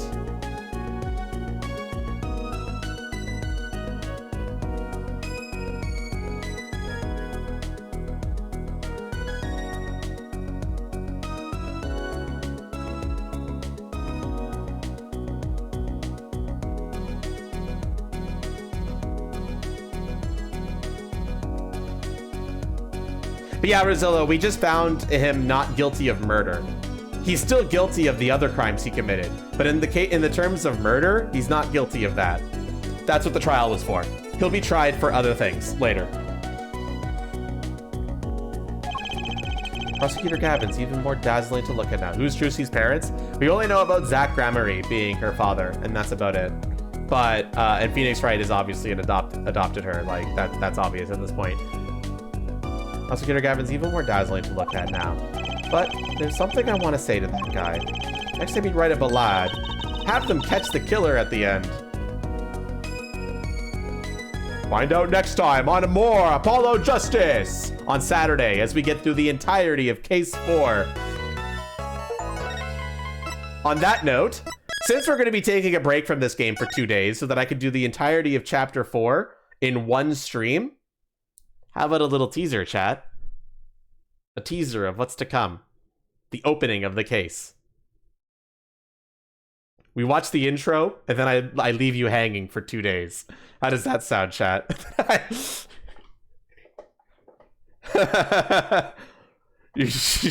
We'll play the intro again at the beginning of Saturday's stream as well. Evil, let's do it. Yes. Yes, I know that it looks like Toothless. That's like the creator of this model even admitted that.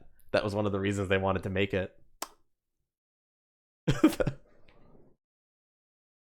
All right, chat. Here we go. This will be a little teaser as to what to expect on Saturday. It's ballad. Oh, ballad. Okay. All right, chat. Once again, this entire case, I'm planning to do it in one stream on Saturday. It'll be a long stream. and it starts at 1 o'clock Eastern Standard Time. So if you find this intro interesting, consider setting aside your Saturday to watch it. Okay, here we go. Here's a little teaser on what to expect in Case 4 on Saturday. Turnabout Succession. And that is the whole truth of this case.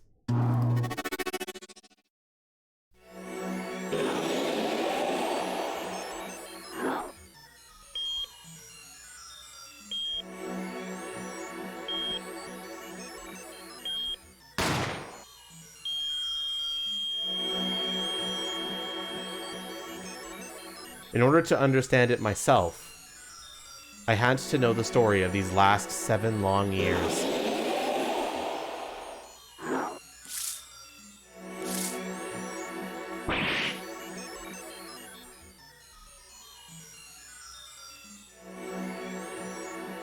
Nothing happens by chance. All is connected.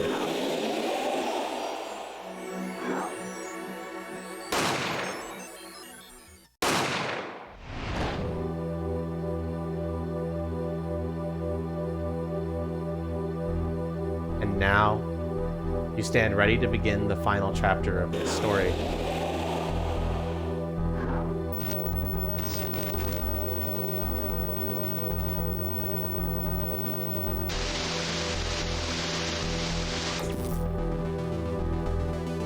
Will the defendant be found guilty or innocent?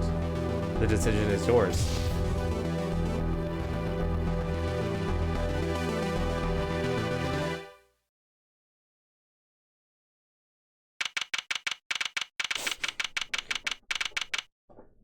And that's all you're getting from me right now.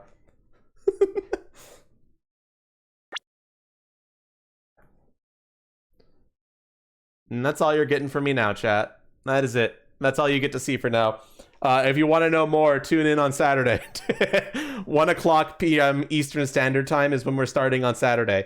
We're going to be taking a break from it tomorrow to play some multiplayer games. And then Saturday, we're going to be playing it. Evil. Look, this case is long, and I think interrupting it halfway through is a bad idea. So I think this is the kind of case that you guys, I want my chat to like sit down and commit to it, because I think it's more interesting that way. By the way, one thing that's really awesome about this case... Fuck you. Anyway, one thing that's really awesome about this case is that there's a lot for you guys to do. I'm not going to spoil the context, but unlike the other 2 cases that we just went through, where it was mostly just me doing the investigation segments and you guys doing the trial segments, this case has a lot for you guys to engage with during the investigation segments.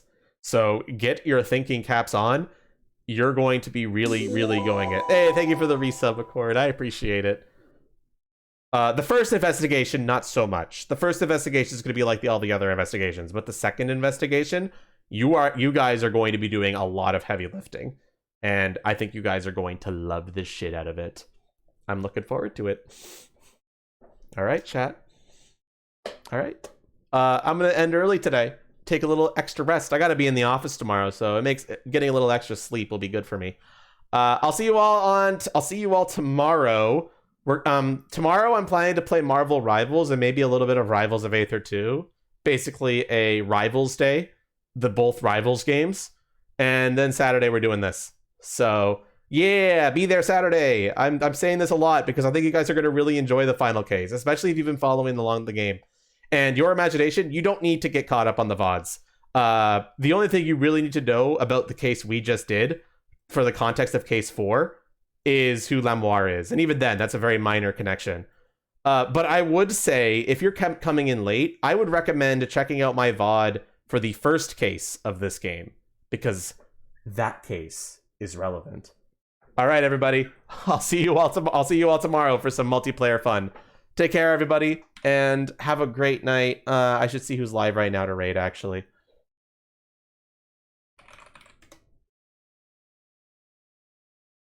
Oh, Lily is still live. Obviously, we'll raid them. They regularly play Risk of Rain 2 with my mods, and I think that's what they're doing right now. Nope, they're doing web fishing right now. Okay, you know what? That's good enough. All right, everybody. I'll see you all tomorrow. Take care. Bye.